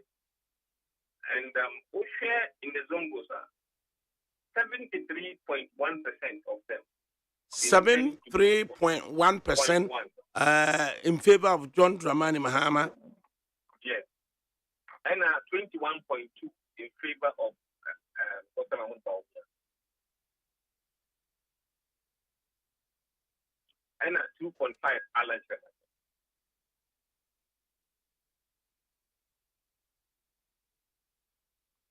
Enti ni nyina mu no, what accounted for some percentages here was Zango areas? I think for the Zongos, there are also dynamics. You can't take away the general economic conditions that people are experiencing and the direction of the country, similar as everywhere. Those are the two main drivers of what is affecting Baumia in the whole. There is the economy, the country, the standard of living, and people's hardship. But in Zongo in particular, I think he has a particular problem in the sense that he's not able to rally behind him, the Muslims. Because we found the data that the Muslims are less likely to use religion as a base of vote. Okay, such mu be now we say a Zongo no the peculiarity man now. Peculiarity is that they are the demography that are most unlikely to use religion as a basis to vote. Oh, so a national societal issue no dominated than say using religion to base on the. So the fact of Dr. Muhammad Baumia Muslim no would not sway them. No. Okay. It's in Ninamu Ukwe and Maimu say Nana Komia is a stalwart of the MPP and a close ally of Dr. Muhammad Baumia, and he tells us that Dr. Muhammad Baumia has the magic wand. Would the edge votes free the 5 northern regions. Now, as I did vote to free Zango areas. As an experienced person, he's been a minister. What no as working? Any global info analytics responses are also Mukoye a post a buy. Which of the two should we believe? I think we don't do politics. Or no, you expect him to say that because we're politicians. He wouldn't say anything different. But the reality on the ground is that the numbers are not looking good for them. Right. And that's the reality. That's the reality. Yes. Yeah, there was that one reminding of that special polling relating to the Zango areas dated November 29 and that of the Northern region proper dated December 4. We still wait to read about the 5 Northern regions combined. What is happening there? Na yehunu di eko. Thank you very much. Thank you to Edie. Right. Into Aya Musa Dankwa of Global Info Analytics. And was say John Dramani Mahama, Watitim in 6 constituencies that are dominated by Zango persons. And ahead over 55% in 18 constituencies in the Northern region proper. Nana Kwamia say Dr. Baumia has the magic wand. Winnie Zango areas, winnie 5 Northern regions. In fact, Dr. Baumia have said it himself. Say, no, winnie sa areas in and Panipona Transe. Gwadi Mahama, Adamabam, Ana Akomia, and then Dr. Baumia, Anna Echo. Minyabema, about Fiache. Minchia that day. I think the last quarter of last year, Dina Mantumi Nai, NCA, and Timmy Hum Wachepa, Mamunina Afishapa, any motive for. ADAKABRI, the last, Nami retreated their Papa now who interview in the car, Emrana or answer the issue related to the Nanakumia Kai. Nanakumia is a politician. And you want 2. When saw a appointee of Nanado Danko Akufado. And I want to say, who introduce no Okasa or an ally to Dr. Mahmoud Baumia. So, what else do you expect? He there says otherwise. And yes, an appointment, Ebe Bono. In terms of oil politics. But Global Info Analytics for us, Papa Lankasa Kayano, they are non-political agency. Into Omoko ye any mubia. Omoko with the country in front of them. Now, Mamin take advantage now. Yenye a little analysis of the Awabo Bono. ADAKABRI, I support this outcome of the research because and yet only limited to the northern region or the Zungos in this country. I want to say Zungos because na Yabono so that when we more at the same pronunciation, we understand what I'm referring to. Because omuni na ye Ghana for mote Ghana. It is a hardship. No air koswa. Ye ni na air affecting.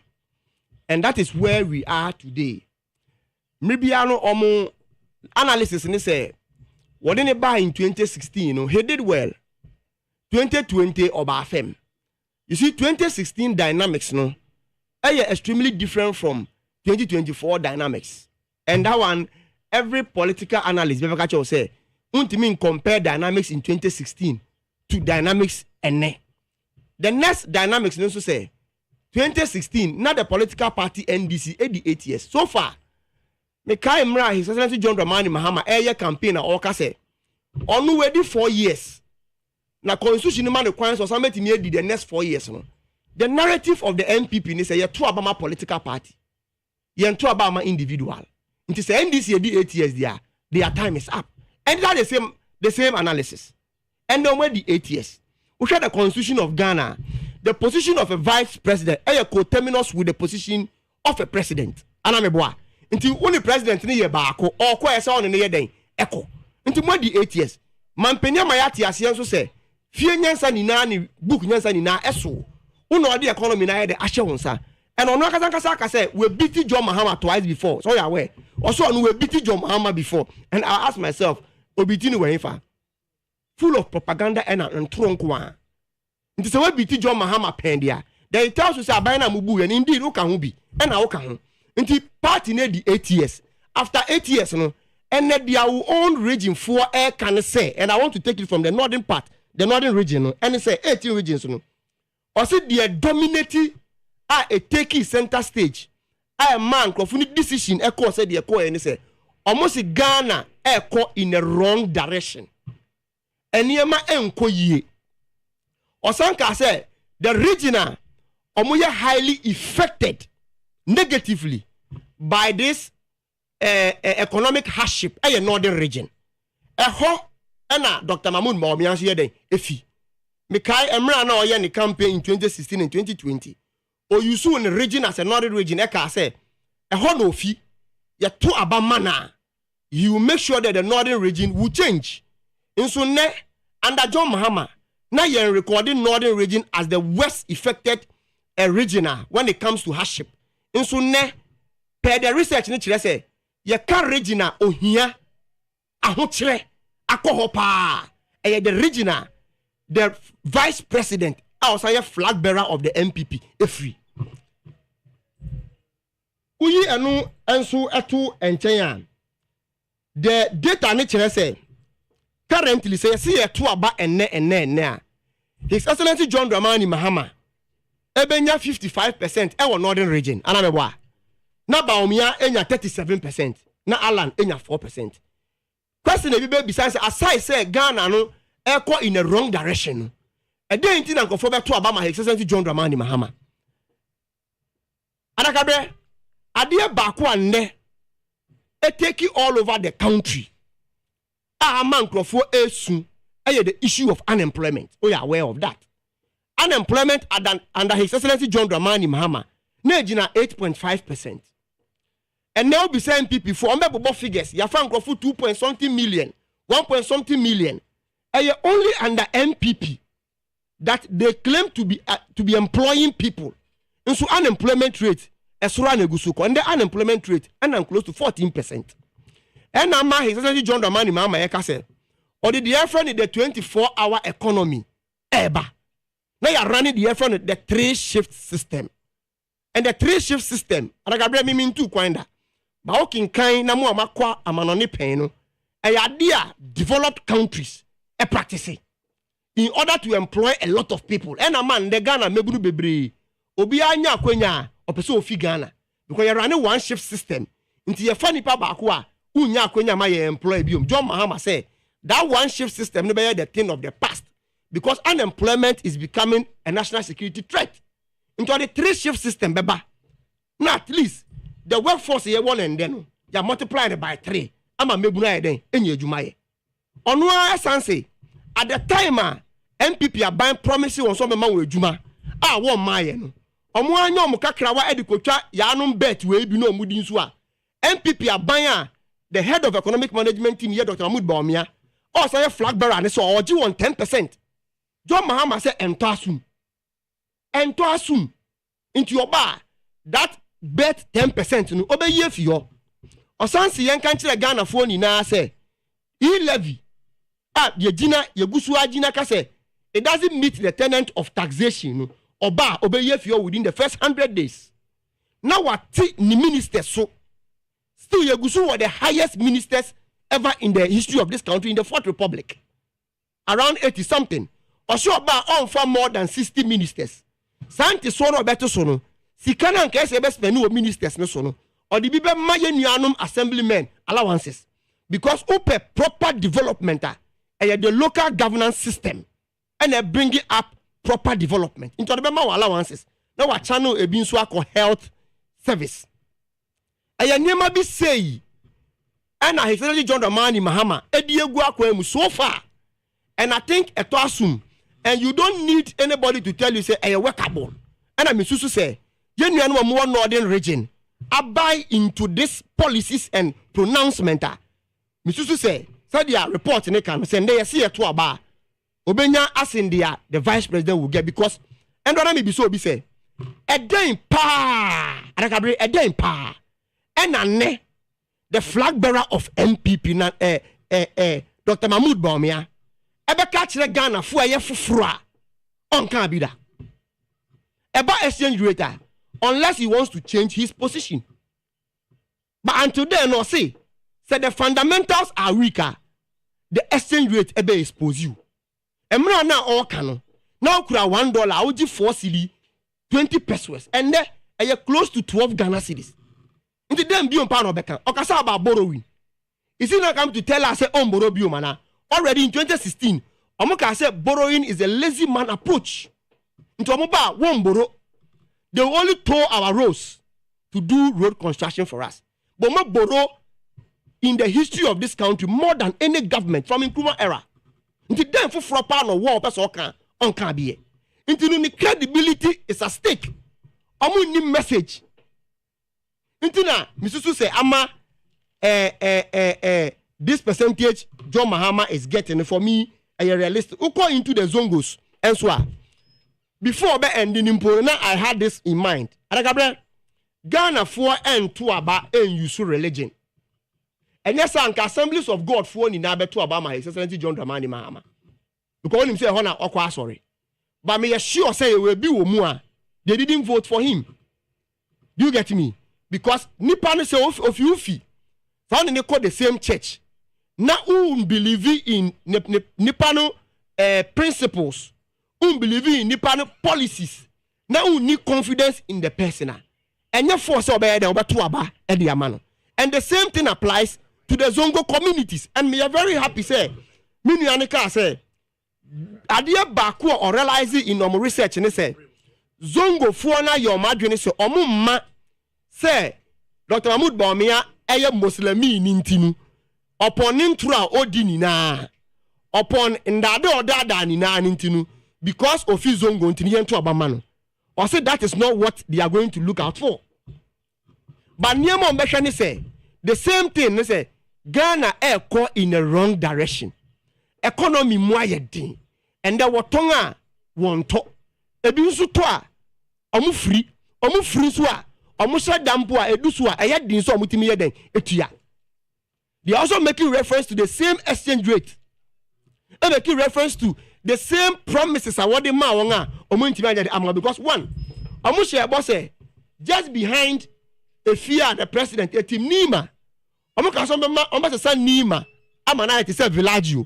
And then for the past 7 years, yeko 8 years. 8 years muni yewo. Nima gusuti said ya Nima etena. Omaka Nima. No masa Zongo communities na. ADAKABRI we Ghana ni minim say uchi say me. Tell me any single Zongo community ya. Yewo Zongo Nipa as vice president. Our metimasa the face of Zongo from 2017 to date. None. Nini na agu suti said the said the things were and then asay kra. Na asay kra. Into promises are or the maya na omususu say or your mu omunipa if for nothing at all. You see, ufia buari nama ebika. Intan konu betimi be ye extraordinary things amount. So far, everything has shown say Papa no din dada nkontompo and or the buyer, and he doesn't have what it takes to do what he has promised the people to do. Until now, Uko Zongos and all the compempo surprisingly, Northern one no John Mahama 55%. But Uko Zongos His Excellency John Dramani Mahama and 73.1%. 73.1%. And a vice president 21.2%. And I think this is encouraging. But me the manusinu. ADAKABRI, Mesre Ghana phone in our say necessary ye de to about my Ghana. Because so far no, unless you be a uwa be animu. Now did you wa be animu. Now ye fru I am man wa no I am. I'll be catch the Ghana for say things are not hard. And ADAKABRI yes I want to consonate here. And here, you would have espoused the same issues. Do you get me? You would have said the same thing. And then the man go ye. And I mean him say, Minia Eba Kasawe, or Bekasa Niema ye, or be Prezia buying. And me, I don't blame him because so when Prezia buying, no one can say Niema ya. One show for you, maybe party. For me, the research, NDC assume. But here, you're complacent. We will work hard and make sure, say, we will realize this particular percentages are reported every abano. Yeah, Daura Mahama. Yeah, that was say, Wabe party Juma. And then the Dikaya, Yakodi Brunya Abaya Babeshia. It is Abrino. Say, Yama, a tear for official power refi. Unless you're not listening. Obia, I did. Oyama, Obia, to say. Brunya ni yakodi asanyaba na ura Mahama kasam de okatwa ato ni se meka se o man ni munye edin na minti MPP ni bia waka se uko jom ye ko jom 2016 na ye koto ni ama no 2023 no ni ama bo ye said ye city no nti ubetumi aka se ni ama bo asisa nanso say ye kan mo emra mu odin na obia e reference emra mu odin a na makai menuanum NDC for say 2009 owura 2008 owura kufo sorry akonwa so 2009 odima atamels em say ye nya busumi nsia kura na Lucky Mensa to tewia enkra se onko kanchira ni nua ata say ye bre na enkoyie sa bre no. Now NDC are inheriting a robust growing economy. Economy na ye timu sa abreno. Na Ghana ni bia timi di adanse say Nigeria ni bank bia hwe na say ope baabi di ni sika afa akọ ye business a. Omanya na odwene ho odi na nimu kire ye Ghana. Enti banks South African banks so mu bagana ni. Say Muhammad ye ni re betumi afi because on the boss Mahama na nkasa oye ni papa penny no omo say yenye selective thinking kakra enti ye hu aponche anka ye mfre no odwan ana ye hu abrano ma na anka afre ne pete enna anka beboa wo mu nanso Ghana for the omure mfi ye say you inherited a robust economy within 6 months na ye brene enkoye emfie mienu miensa echi na yare na mo amana to dompe mo hande over an economy na yare nam na amana to dompe in fact ya san abubo dompe nim ayeye ho hwe enye yie NDC for mu current chairman and no general secretary make statement to the effect say na obdanado be kire kwan ya obefa so obebu oman niama oyeye okaye so obeye no wajina ne nan so wodi dompe a ya abubobu amano no krampo no ogina ne nan so eye de opeso ye na media polls ya ye nua mo gina so a wodi kasai media polls statistics no se obi wo hono mu asaye to aba ena menka asa de omu kan ye ne ye nokre ana enye nokre ebi se ye paid for polls eno so ye possibility be no so menka asa ye nokre ana enye nokre but ya me pesa me kire ne say NDC fo ani bre abre no enye polls aba polls ne maaye no na fifi kweti akọ gina baabi ekeka nsem ene o se onka sa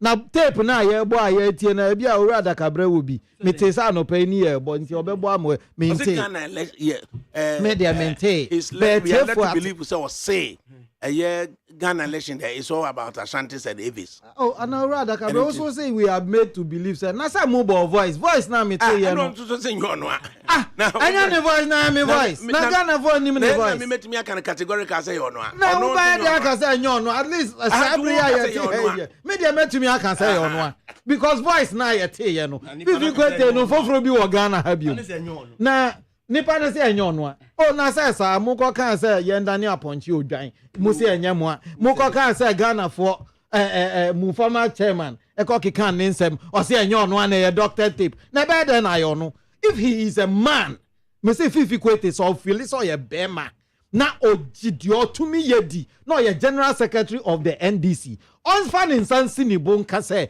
me ana me kan ye maka no nka so waka na say waka but oya hunfo oya he is a lazy politician enti na odwane no nanka owura se edu nkatia no kan ya obeka say waka okoye campaign no o kan asem fa ni chairman no then no your general secretary oba yo say maka me nam kan ye that is a man this one is where they are abofra bi or ye ne niama ti sa akwala okay me see oye ne niama Adakabre say dey hwe me kan so oya akwala say me kan asem na obi ate me ne na ma ba gira say me do nyame anyame na che say onu ankasa agi atum say asem na kan no sabe ye nsem hunu na wo no what was sum say fifi kwete senyo no me mente mona kama mete say enti mona kama mete da bi mente dia mete ye ne say fifi kwete kasa tape so usu wo bia me gidi say obebo ama tiefo asa tie biom say o say election enu ne e wo front page front page no na da Adakabre enya me na meka utibrofo chan me na story aye fifi kwete asem na e wa hin krampo elections in Ghana are Ashanti and Ewe matter one eka it is shameful for Ewes to join MPP. One eka. Media yes fifi kwete na kan. One eka. Won court on fa obi anko court. One eka. Owura fifi kwete na yes o kan. There been anya newspaper there meeting the tape so na make kan ho asem. Tape so. Enti Adakabre ma me company. Statesman actually asem BBS LFR NDC in the 5 in the northern region. Oh ma me kan we ye be ko. I know say assembly see January 6th at a meeting and then this for say see na no kwesi ada 14 via Adakabre say o kan asem na wa no for newspaper me say newspaper be co publish it no be our publishing wrong they does not negate the fact and the newspaper so start true story now o can say a news desk reporter that share with a pinch of salt no media na me can say ma can say yes so it's a newspaper true story now otaka say news desk reporter and time from Montumano Banco. Oh, dear me can Messi some prensa. Say asemo American ye tape a me ten wo network iso ano pay. Pepe ya na de voice no and convince me say enya fifi kwete. Yan kan paper no or say speaking during a tour of the Volta region by John Dramani Mahama. NDC flag bearer Mr. Kwete. Or flag bearer. And treated the people from the region to get accustomed to the opposition party, own and believe it irrespective of their performance in government and contribution to the development of the region. He noted that the people of Ashanti region and to an extent the eastern region support the MPP and it should not be seen as a bad thing if those in the Volta region support NDC. He indicated when you know quotation mark back ready baby Adakabre maka asemo American is say he's not quoting anyone. Me tape bi tape no so mankaza me kote no okromo mete no on Neat FM a me ginidi me gi station we ni am si ha biom but me gi station ni di say tape na omo bo no owura Adakabre ene ne mpanimfo nsore mbo bibia kekekwa e wo Neat ha me say ya fifi kwete o say enyo no a ye hwe but minua Mahama afa data na ye nuanum posters no e de baaye no e na nani agye ho but media data we nhurehura me we data we a ye ka ho asem no o se ye kwa se onipa na to aba ene a Adakabre sɛ nipa no to aba ɛnɛ a deɛ anka ɔbɛyɛ nie me assume without admitting say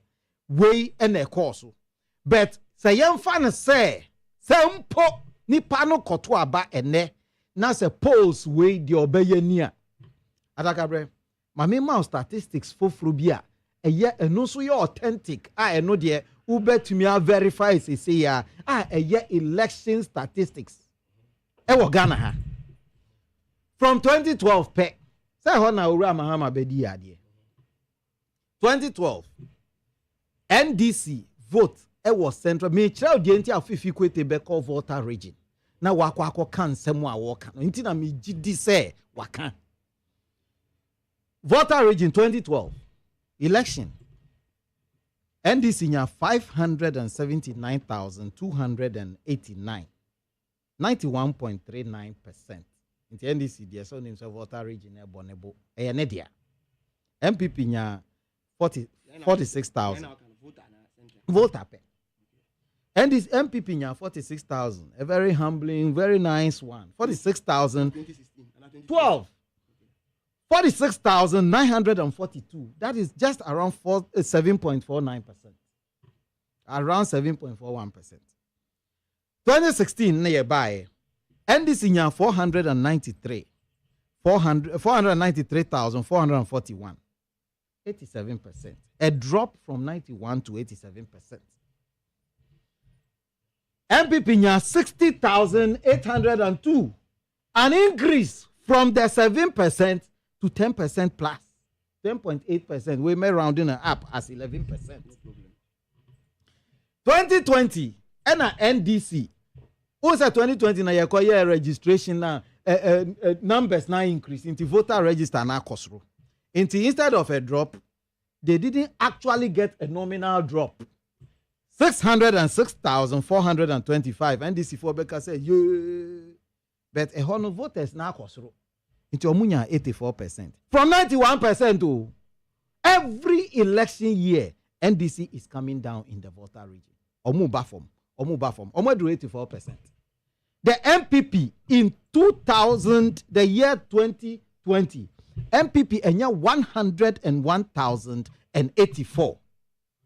MPP a move from 7% to 14%. Double the number they have been getting. And no ekofa asemu a obi say MPP ni eware eko so okoware NDC news okoware igbe new yembutu nu ntontwene. So ka ADAKABRI am for review the ore mfiade. You are a pure historian. Obi can say MPP ni person ware NDC ni amaye mpene. General Asiedun Ketia now chairman Asiedun Ketia. Means wrong me can pay. Statistics na me dey ma onini. Ente ADAKABRI. Omo ntie futuo no mo aware ne begina. Ana odo gina de bia me yire ya igbeni. ADAKABRI me yire ya igbeni nti aware ya so I am talking about Fifi. I haven't gotten to my argument yet. I am going to address Fifi Kwete, the tribal bigotry. There was, I think, was it 2 years ago or a year ago? And a year better now, Fifi Kwete went and made a similar statement. Don't you finish? That is a very evil man. Please. Nipa boni. No. Oye mambo fo. Eno obekwa akoka say. She. Onya nipa boni obeka say. MPP na ha man describe Fifi Kwete as an evil man. What's why name? Evil man. That's the word. I take exception to it. I take an exception to it. Obekwa akoka say. Aigbefo election year between Aigbefo Asantifonia Aigbefo matter. Election here Aigbefo and Asantifonia matter. ADAKABRI koto aba koto no say oya Asantini and koto so oya. Enu ntino ya bonsam. Oya nipa bo me nyusu bonsam. No, you said evil. Use the word evil. Okay, me chantro. Okay, me use word. Me chantro. So una obetre me kasa. You finish, don't worry. There be mami words na me use word. Because oya nipa boni semo eye because we no say Mahama Timasia obete ase say obi eko jina ho na edru election a eyo wo ni nkwankwanta wo election in Africa eyo wo ni nkwankwanta na so ka cha Igbefo say Igbefo election eye atentam between Igbefo ni Akanfo we crowd here me we no me te akan we akasa Ashanti who ko ka kire wo ba igbeni say a owo SS a owo boarding house a oni akani bi ba e wo boarding house say edru election dia masa e ya igbefo any Asantefo ye cotton. Now, is it qualify fine? But when you are teaching your child this, what do you want him to go and do? And you know about resources. Resources in the you know about ya which is 91%. I before any Asantefo network. And you water for. Then I gave Volta how the MPP gradually is progressing in Volta. And because now Junior say. But can you tell us how the this is progressing as anti. I will come there exactly. You see the data. I have separated them. Okay, tell us from 92. NDC is also progressing as anti. Script ebai. Mami we me script no na who asem bi say bia obi sami ameyi wa no. But the American say the data I am interested in is not data. Obi akwa bisa say mama obeto aba obeto ama hwan. Me share there e work ground. Na ADAKABRI wadaroma. Unza utwitwa ma na mu kakranti wadaroma ma me be 2 minutes. Ye wie Volta region. Na Nyankopon peja MPP wo Volta region. Na asemu ama fifi kwete enu so abri no na me ka kire we. Say NDC for owura Mahama na ankasa opemu na ankasa nya Mahama we dey my classmate. Mahama opemu na ankasa oye mampani dada Mahama say. Baumia de oye no mobo. Na ye be yusu no MPP for be yusu Baumia na ya to na twene na MPP de ya kanfo ne dia. Owura Mahama na ankasa mampani dada no onu ankasa make statement we okawie ye no eno achi na owura Baumia call election ya antamo amfa manu. He went through an election, a very vigorous one, of course, and he has come out victorious. Okay. All right. Papa never out victorious. You know, I feel Kwakacha said. He said, this tribal bigotry is a shame. It is only the NDC in Ghana here doing this, creating this madness. Okay. Do you know why I'm calling it madness? Krobofo, the NDC went among the Krobos and told them, say, Muni achim for one toka. And he said, Utu abama achim niya. Achim for beba betumu efrimu asasi. That one too, it was proven to be wrong. MPP winning about President Kufuor abedi ade ora na danko Kufuor do no ankasa kraya achimni aba abedi ade. What is say pam kroboni? So this madness must stop. And Obi Safifi Kwete, I am in one say wabedi general secretary still or yes student politics. Okay, you move on. Now yeah, now I take you time kakra. What beside Ashanti? Then you will see all. Yanko cancer for us so. Now yeah, now what do I want to form so go and do research and ask of Club for war a year Abibrimon Sasso. On the country challenges from war a year Sassenoa, or Modosono, ADD Sono. Emun semwa ebeba. And even greater Accra. I made one statement. I said the statement was that I think Fuoka said some of the greater Accra lands belongs to them. Who now bet telling me? Studio Abedi land. Okay. Who bet me the land? Or your host, no, your lawyer. You move into another area. No, you see. Me was just straight. I don't have a problem with that. Okay. ADAKABRI one. No, no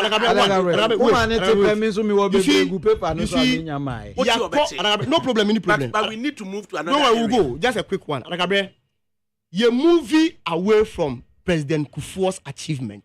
I am not talking about. Please, wait. I am talking about. No, the statement. MPP as a government. I'm correcting you before you move. Who say under Kufuor? Oja a robust economy edema the NDC. Yeko ne eja economy akadompe. Economy please. Economy akadompe. That economy left with you Esla. Now annually amount 3 billion. And the Esla mudi akosi yawa.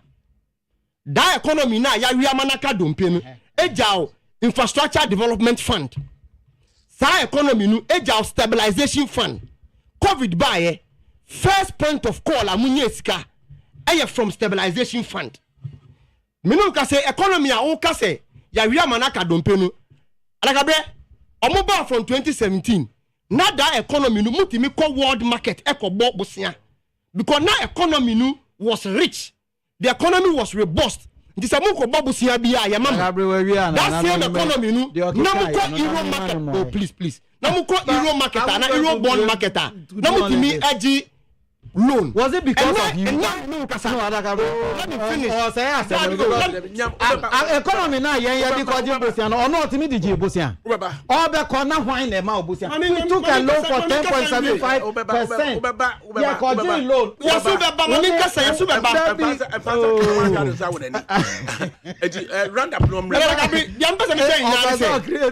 economy I know almost ya ria manaka dompe no. Na say economy na the NDC. Yet me call world market. Yet me call Eurobond market. And then Francophone na deny mo of those opportunities. Okay. It tells the economy. My last point, like my last point. You see, or your simple analysis be. Share 2012. Go 2008. NDC enya 82% of voter region.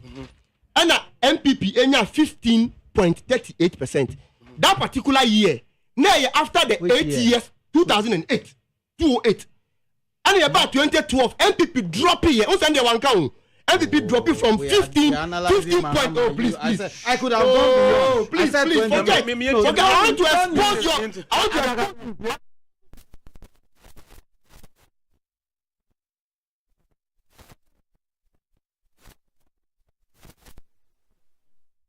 to underlining the reason why I know maybe it happened. 20 was Mahama. I'm analyzing Mahama. No, you want to say MPP keep I going said Mahama. Up. Keep going I up. was analyzing Mahama. Please. I said Mahama. I'm dealing with Mahama. If you want us to deal with another subject, tell me. I'll deal with it. I said I am analyzing Mahama and I'm Mr. Host to say. Mr. Host. Mr. Host. Mahama started 2012, right? And we said yes. Before I started my analysis. What do you figure since 2012? Me analyzing Ogra Mahama. Or no, yeah. Or no, ADAKABRI analyze Mahama. No problem. But so we will not. You see, okay, I know analysis. He shouldn't reference me. You see, don't reference me. I want to say, but so stated reason why Fifi Kwete is being alleged. So we make it that comment say MPP keep making progress in the voter and it is what I mean say for him 2008. And Auburn, one more individual about party. No, and in 2008, I record.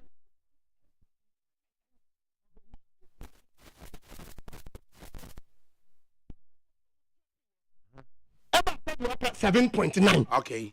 And I'm saying about I call 16.8. And I'm call as he said 14%. Oh yeah, so okay, analysis now. Zigzag. Zigzag. No. They are never.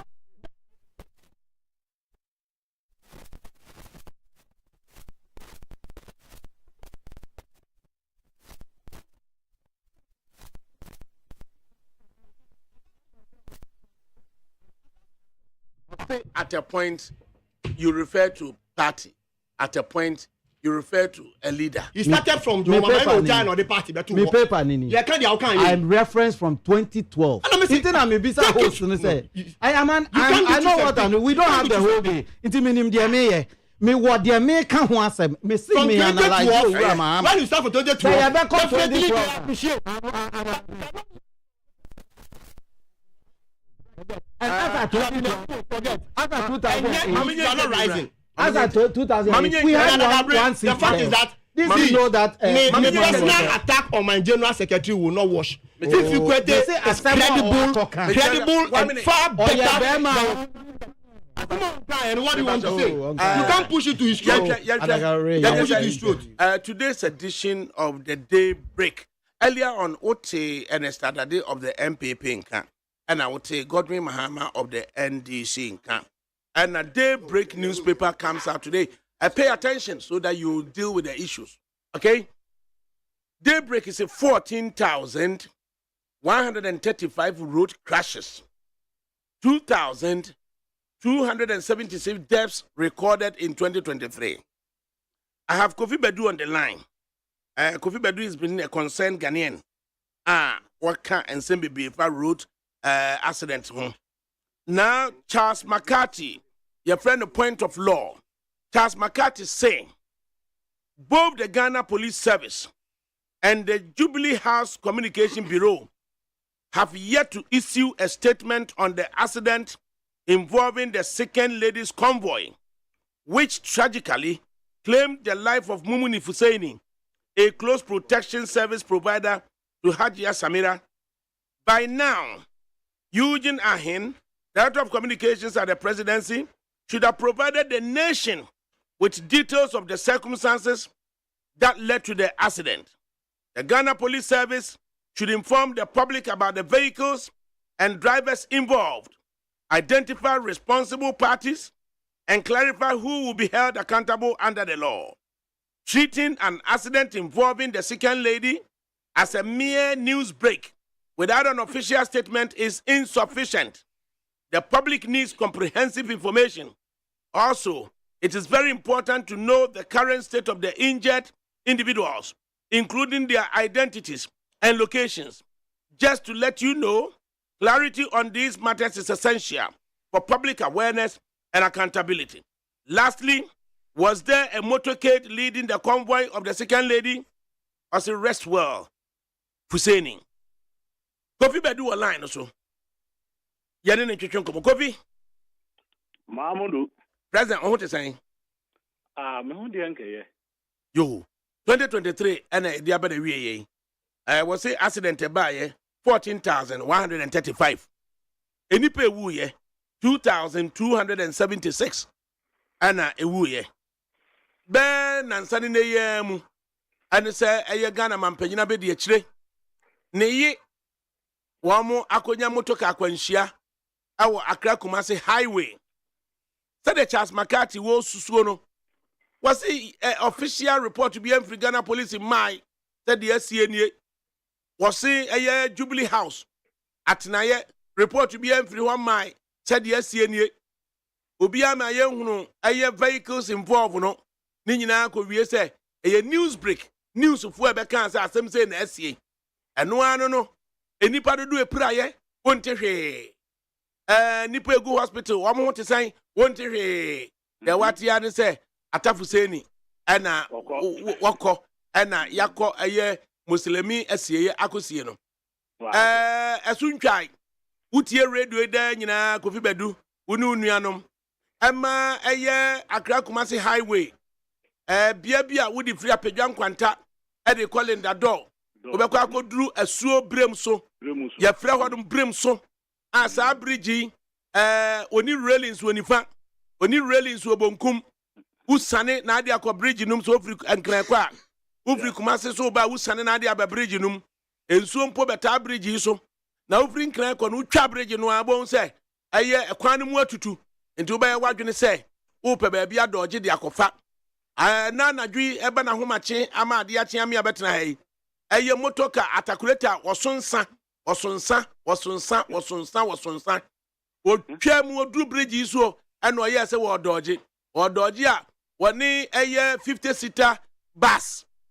50-seater bus. Ena akoshia gani say krain amomodi abom. Edipa nwotwe ana prepare various degrees. Nyame adom obi anwu die. Yadom nyina akwa akogu kibi eye ayasabia. Bobby politics ye your destiny eye road crashes you want mana. Mo ni yo me ma what tiefu nyina ha awie. Na Mahmoud me tinti hu bi ansa na wo kai a enen ye Friday Saturday memenda no. Me tu hu a nanam tu say wo so why busy pa kohwe VIP LCC OE na ka ho aye din to Kumase na menimu da me so me kwayi enti me batu hu a ma che say ebra ma ewie no na nakumia eye memoa nyankopon hira no ba bi o wa wie bia na Mamudu Bremuso dia wo kan hwe me no we di nkomo fidie ya so na me no di nkra se mekọ nti mekọ akọhwe me kugina ho twitwa photo na Mamudu unfortunately me phone no ya no magye obi ti moto achi eno omoji free me nsam nti ekọ me hunu de but so obekae a na yewura mo akwata kọhọ wo ka ho asem wo dimirika se ebehwe ne de protection yesisi ne na Mamudu ensi ya bisine eno na ya na metese we say Kofi na watwe bia no eya branch bia friend set adenta na watwe bia no send me message remind me na watwe bia set adenta send me message remind me u photos ni nyina so na ewa ha sei no utwitwa photos no July 2022 jo Mamudu hwe abibifo we ne yesi abayifo eti ho amuniamu ne eti ho na oduru ho ani amuni ka no saa ne ebeka wa bra Mamudu sebe besinne road safety owura dontin ene ne nkofu wo mso ye authority a ene ye betimi aye ne ye beye se ye authority adakabri difference ya ba ne de he oman no Mamudu ya no mo fi se ye mu bi be se wutimi di yawo na me nam kwai no so eda ma mi nya accident me nam kwai so ekọ esa bai me fro mo ba si bi e bai a me nam so me beduru ani da anopa ena me beduru ye na de ekọ so no Mamudu wo hunu bi a ani da na me tie o so kai a eye ayi hoyi konongo after konongo cement factory ai Mamudu adia sebe enipa ko school besinne ni woni pa bo degree road safety hwan na Mamudu ade no wo ti wakachi o no watwam wo no ade no wo twam a ni obi na wo ti sa de wo ebe kum ni papa so ne wan wo ti ho sa wo hu se esi crane eno ni akeka ni da ko ya ma ekusi se we say so pe ho adansidie te said the mo ka se UG ahin cause about this time yetimi a provide ama the whole nation atie because your second lady it is say na sie nipa we ya na asumesi ahwere ne nkwa ne ade no ye nka o mu abete se Mamudu obi gusa autopsy da mitie o branti se koku anyi do ho o kasate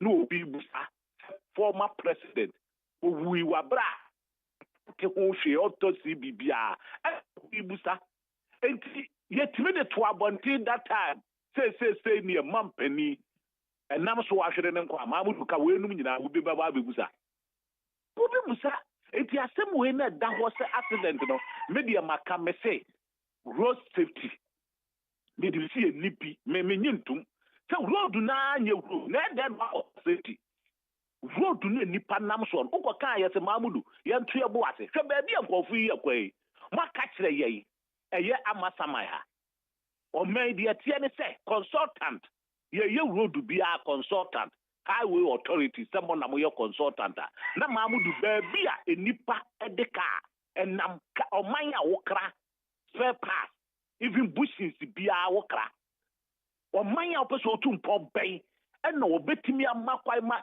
ka penkre nansa na the dollars no akokra ties no akokra shock absorbers no akokra with billions of cedis wo wia no aba say dollar enkoyi ne be na koyi Korea fo ye ka Mamudu hwe hui cap se betu ayira keke no wo mo ene Hyundai fo wo mo de hui not no bo ye vene say time said ye be ya enko na money 2 year because for adwene ne manfo ho say 2 year na wo to aye sika but Ghana na ye be kra ye nyawe Mamudu ye nyine sa ne mo pass aye kra etisi shekase na wo bi na Mamudu wagya kwa no beje ade no so also ye kwa no me ye mo trouble wagye hu sika also de ensuo gu so wagye hu sika ni nyina aka ho sanye wo mo ne consultant ne chedia adenti na wo behwe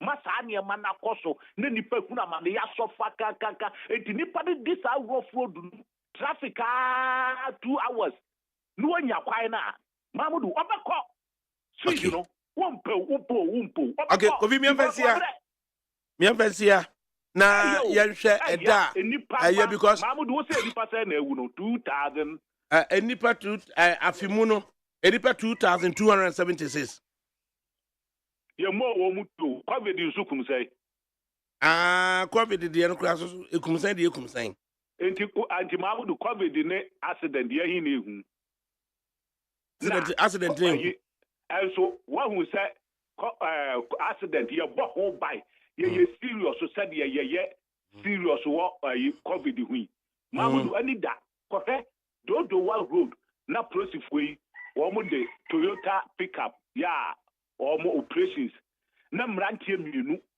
ene abaya dechire na mamudu womo de car na mutamu fi anajo na prosifui stop ada kabra over 2 hours na mrantie ni abrofo okay eye brofo no bom na tei ni pawua na ba ka se eye muni okay kofi nyamin kan right enti Godwin say a second lady of the country allegations a second lady of the country any accident on a major highway point of law is asking say Ghana police issue statement be the presidency issue statement be you treat accident as ordinary normal or Ghana has it. What do you make of that? ADAKABRI, I mean, with the case we I mean, extend me condolence to the Samira bodyguard now. Atafuseni. Oshirene Nkwano. Enquire very precious. But Akokra Shirena is difficult for us to get it back. Now, say be a Pranswa. I wish them speedy recovery on behalf of the NDC. On behalf of the NDC, I wish you a speedy recovery. But ADAKABRI, you see, part of the pivot of governance is transparency. So, ubu o man biya so man niema any eda ho fine ema unkrofo. So niema any anda ho the people cannot contribute to the governance system because democracy kebi na min kebi. You share ideas. So far now, aban atena ye the presidency. Our mojijimi no wo taxes. You did tuya the secretary of the president. I also updated the nation. Abri no moon update here for me. We have to add our voice to those who are calling. Say some of my update. No more calling. No more intimate issue. But second lady, yes. Yes. Yeah. Because you're born in Hoka. And 2, Ghana Police Service almost you are responsible. So almost so the part that they deserve. So almost so But ADAKABRI, you see, in all, adia bakwa. Ese si yeni na yetimi etwi adwene esi so ne se. So you two aba ema political party bia to form government. You two aba based on party no ni insusuye, in other words your friend no manifesto wa call round aka kire nkrofo. One major thing MPP 4 eka in opposition, some can in power. Now for me I agreed with them and I me hope so metimi aye. I'm in your interview because no accident in here. No problem. The here no. I'm making a point. A quick comment on Set Adenta. Since 2000 and over 2 years near Mekasa Brim so honum accident we SCC honum personally my witness as a 4. Many a Rose Minister can want some now over Japan and connected me to a Ghana Highways Authority Chief Executive or no so personally or me can want somewhere ye be saying and or the Eastern Regional Highways Authority Nina ko ya opama kwanta be sinne na na dwi ba ahomachin ni no boss a okuta nipa 50 ene truck a okuta ensa right after the bridge no I want my hoe tutu no truck no e dodge up baby afa or the share boss no head on ade etiri ye ne say obi anu nipa 8 and or my hospitalized that or the honum na second lady so no statement bia na aba the do say accident no normal na Set Adenta of ADAKABRI now what you saying you do me you na mo die the brain you na wo fa bridge ni dia me de hawa ko pe so na wo fa mo kwata yo na say anadwi so no na boss ne truck asanya accident ho mama wa ebia no that be ofimi ojani ni sana obefa kedi na akọ ni kro na pesa kwan so na obefa de a open you ni da ko tafrane no wi akocha frane no da ambulance ma yede ne kokumase oduru wado mu na car de bone mu ase na ehuri bridge no railings bi ani nchen ena de no ko see river bed no 60 meters down twaw ena kota frane ewuye na wofa misra woni so bridge ni so adani speed ram I say one no I said there aye protruding ni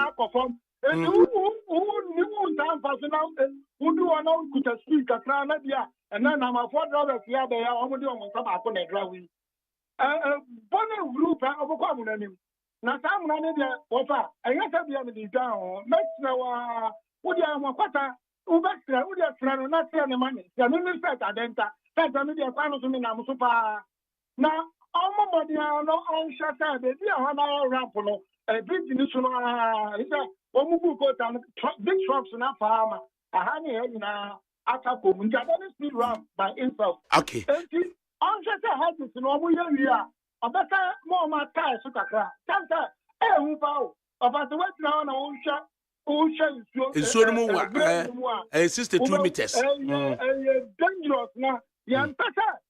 Nasambia wofa sergeant be si wo we from anti me peka me di wo fa mo akwata kokot sergeant be si wo ha me mo ko fa lawyer de na kokot me di be kokot mate okay set adenta me de wasipa o say accident si obrem ni so obi ma o de over ma akwata be kokot brem no every friends ayi chebi apapam enemu abefa eye Abuakwa State College achiri hodom na waba it in the first time obe crosso eye Accra Kumasi highway no e wo baby e friend brem so into crosso Accra Kumasi highway na no akofa eye Lendador na chi no akọ crosso eye bunsu ensutam bunsu tukufodia road no na wa crosso eno so no crosso no akofa ensutam na wafa eye ensu apem so na between Asamantamfoy ene Mampong na wafa hodom na wakwa koduru eye anyinam na wakrosso ewe anyinam trenkwa no enchen hodom na wasa wuramu a ede aba be crosso eye kwaben etu asuom road no na ode enamu eno ena brim so hodom no depression ai wokwan mo no ena yaka ho asema over 2 years ni ekotu and half years ni a yebe no railings on either side. Okay, afi kwasema na woka Relative virtually na set adenta and so call for because nanka may drive it to end at a point say as I say you call it on abino because there is a responsibility on abino say on be making sure say we have motorable roads. Now the other person mention say you see Uber deny as a political party it is expected say udi unsusue that is policies and programs. One thing MPP can say Ghana we were fan of doing asphaltic road. Asphaltic road will be the thing of the past. Concrete roads. And I repeat, concrete roads. ADAKABRI say concrete road nimpona omu over promise ye. No muntimi nya omu de pa wonche. They should go back to the asphaltic way and roads emayen. No munye ni ye keke. 2 minim say oka about construction ade ba ko a obi be ponda over whether sika no we he ADAKABRI and dey nyina ye gitum say Ghana is bankrupt. Ghana ye individual institution anka winding up anaka ya winding up dada under the SY John Mahama administration na ye ni state way na make say under John Mahama time ye jama won no mutimi ko world market ko eurobond ekwajiska and mutimi nko because they've collapsed the economy but ebasika ADAKABRI in as much as say na ye ni sika no e be bisa ye hu say adan na ma ende ye ni sika is it because Ghana ye ni sika Ghana ye sika and I share in the voice of the president say Ghana ye tisikasu because aban way at the Ghana mini wudi ajibusia sin aban bia in the history of this country. Menuka say on the 2 the public debt, legacy debt of 122 billion, and then it came 500 billion. This is the another home from Nkrumah up to time and NDC fees wa. Omunkwape borrow more than 400 billion. At the account public debt to. Assembly say nasika no we. Who ya no sufiwa euro bond. Omaji euro bond more than any government in the history of this country. And no so mo disika na heden. Adakabres taxes. Michiro taxes are buying way dia babe gu Ghana for so. Since omo babaji abenwe from 2017 to date, you'll be surprised. Omaji so those taxes ni na so at the campusi omabo. As and the account euro bond, it's still about when some munisika. COVID by Jessica Banwenya close to 30 billion. Auditor General report says that audit COVID fund, Omuchanite say toffee. PC for salary go MPP PC. Also no on your COVID fund, 100,000 Ghana cedis, 1 billion. That no much any day. Inti you do baby you do not because Ghana we don't have money, but one misappropriation. 2 yen change. 3 Abani doesn't have the political will say on the man what is expected of them. And Namaya do baby ebedu. But Adakabre, the American to one in say ye new option. The option left to us and they say 7th December is just at the corner. The Abenwe Ewa no, they have already exhibited it. And the year or how near Benedia men we come there. The only hope I want His Excellency John Dramani Mahama. I see your bar Aduma from 7th January 2025. The 24-hour economy, the 3-shift system. Now Magana Mebunina. And I'm measured in my promises, Mahama Nekansa. Nada Enimguasi Sembaku. Enimguasi Sembaku. Mekana imprensa so Enimguasi Sembaku. Anybody who be class prefect, who be cupboard prefect, cry. Now who can't say and say, or mine no a brook, my boy. Enti Oba, my embe show, my emfa, bibia, yen show kitty say ye bibi my. And then yes, I know. Oh, I listened to the audio. Ghana, I am measured in my promises. No when you come. Oh, you didn't listen. Then you didn't listen to your candidate. Or say Ghana, Sikani ho. Now a teacher for, a nurse for. Listen to the people he mentioned. Remember reference will be ma or moon be kete or moon honeymoon. He used the word honeymoon.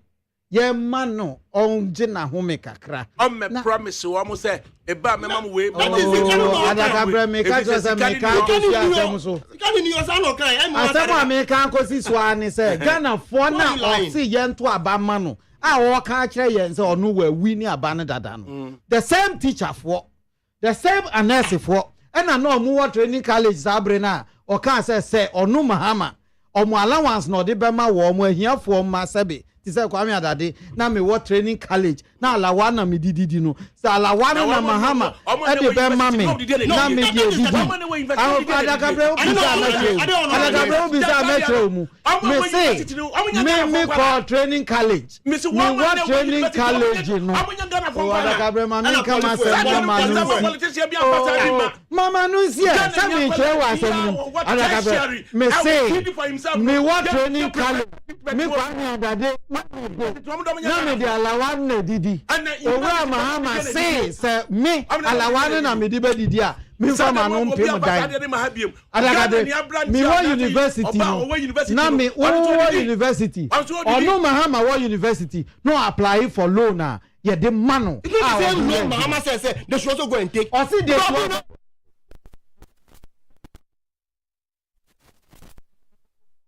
speaking, I was here. No, if you want me to spoil the case, fine. I will. Me heckle one. Spoil what case? Yo, Adakabre. Asama okan ma minchire ubu. Adakabre time a wo training college no. Na woji alawa no. Minim say o penso na woji alawa. Me penso na me ji alawa. Na universities no. Me come out my training college me French. Na the oya French wo UCC no. Na ono no okwa yesi on apply for loan and yes sir. Na me ye mame alawa adentira. Why you think they were stupid? You think the leaders of the education system at the time were stupid? No, why? The reason is simple. Ye ni musa ye nya o teacher ni obeba be kire nkwala na de. It is a certain incentive to motivate you to go to the training college. Winiba. You know Winiba.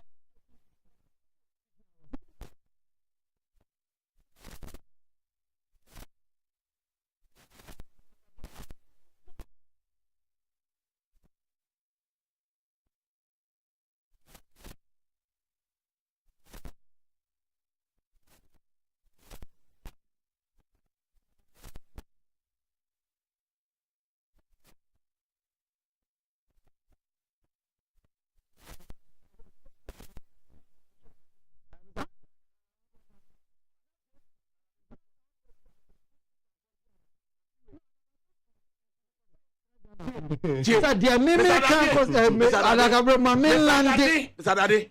Afi. Katremi. Elections na ye be kono. Ade upa memma sa program we so.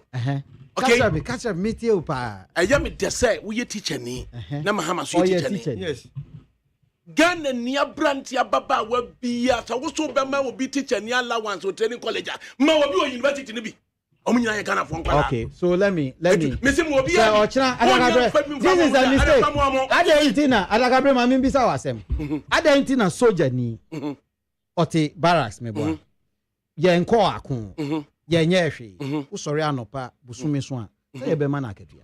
Adentina. No. Me pentremu. College allowance. Because there is a priority. Ochina na ye decide say. Look, ADAKABRI. Ochina na ye decide say. Ye nya approach for mo. We teacher ni bias to. No, that's why.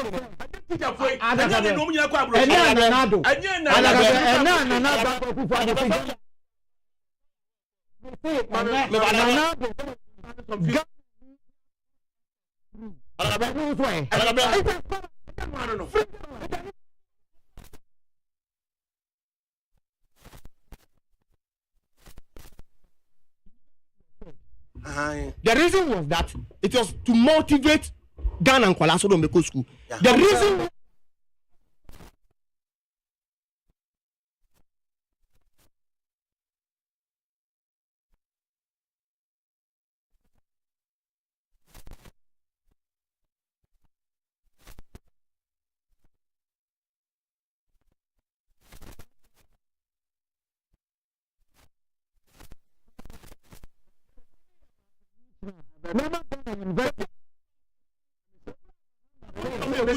ADAKABRI. This is the question.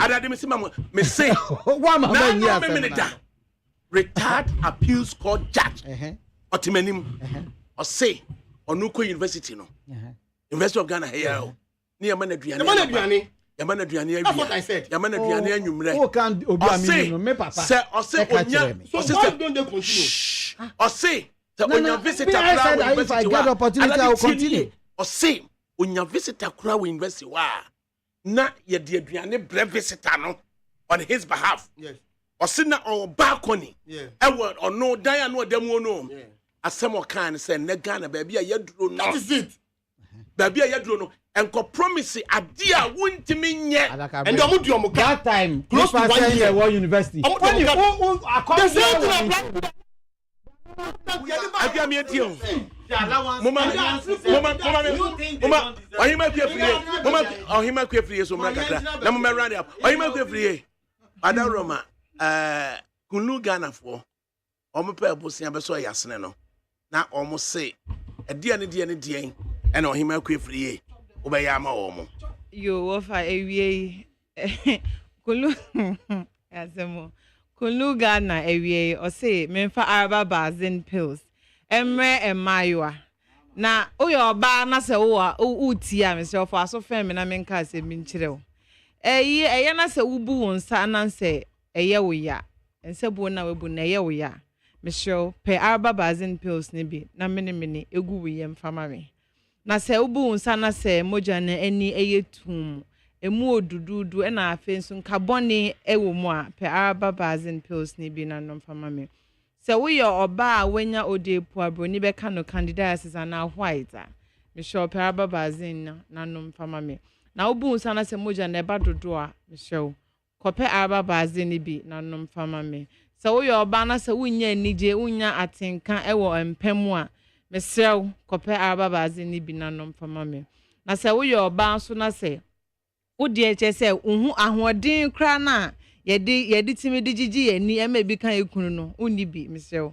Kwana kope ababaze ni bi nanom fama me na uyo obi a ope awo na awo am show pa ababaze ni bi nanom o menses no eba ene adechi a emba eba this week the following week emba am show kope ababaze nanom fama me na se wo de ne de emma kra ejai ba unim pefe se enya de nyinsen a me show kope ababaze na ejo bi na fama me Kulunga limited omo san wo honchon capsules na se eno no Uye bema memedru se uye bema na se wo prostate problems bia kwana kope araba hunchon capsules na nom fama me omusan wo Mr. Q se uye bema na watinka e wo se wunya etimi de bon match ewie enwumre anajo ahomache etimi wini ma oba no anigye onya homka e wo fie nso amhyew kope Mr. Q ni bi nanom fama me na se wo so de no ibu ha wo share match na sise oba na fe na oba na ni begia o na waje me hwie gu ho mesrew menye se ese bufo bebe fie kope Mr. K ni bi nanom fama ye omo san o ken tablet no se wenya moja broso a ye be kano high blood pressure na hypertension kope ken tablet nanom fama me enu ya ma obosu nyina opedudu etu a obetimi akọ East Legon na Champon Junction ana obetimi afre ahomacho so over the counter chemical seller bia na say pharmacy bia no ubenya eye Kunlogana for products ne bi ho for me pacho ai right asida ane de mo hema kwefriye say wetimi de nsam na to yenim okay 16 seconds each and 16 seconds no me dey better only one matter say see ya me ni o ka say Ura Mahama issue disclaimer say otu abama na onihwe ya oba be ya aboa because o man ni sikeni okay nim baby o ko fa free all right nti asem sebe Ghana ni a wo tie no o se onihwe ya o de bra wo to nti fe na wa ma ohun musuo ankoto abama no Mahama 16 seconds yes you see media no cry no the John Mahama aka ni na ne say Ghana titia pansam nti oba said you can ministers no beti so because they are 80 something nti the remaining money no he will invest them. 2 wakasa about the facts of the 24-hour economy ba e de aboa Ghana for ma yenya ejuma aye okay we ni niema John Mahama dia egu akwan mu okay NPP has nothing for Ghana right the only hope for Ghana is His Excellency John Dramani Mahama Godwin Mahama of the NDC and then and Estadade of the MPP Sabri will say na yebe sorry na DJ Foreigner oni Olakoku Michael Abramoe omodi yakufie no omodi beko jojojojo me manti dwumade yede bra mo me amedi ho chia me tena mo de mama me bia ma akwafo ye ADAKABRI Mahmudu osuoma Majero Sajman na tena manim ame yetoto ye anyi kwadwo da me ado na produce show no na kwefriye na sabesem na tekwa ne me no na production no so technical one no there abna from bankro woni na ya asafo ene dey ho dwuma but for now there ebekofie na yebekọ jo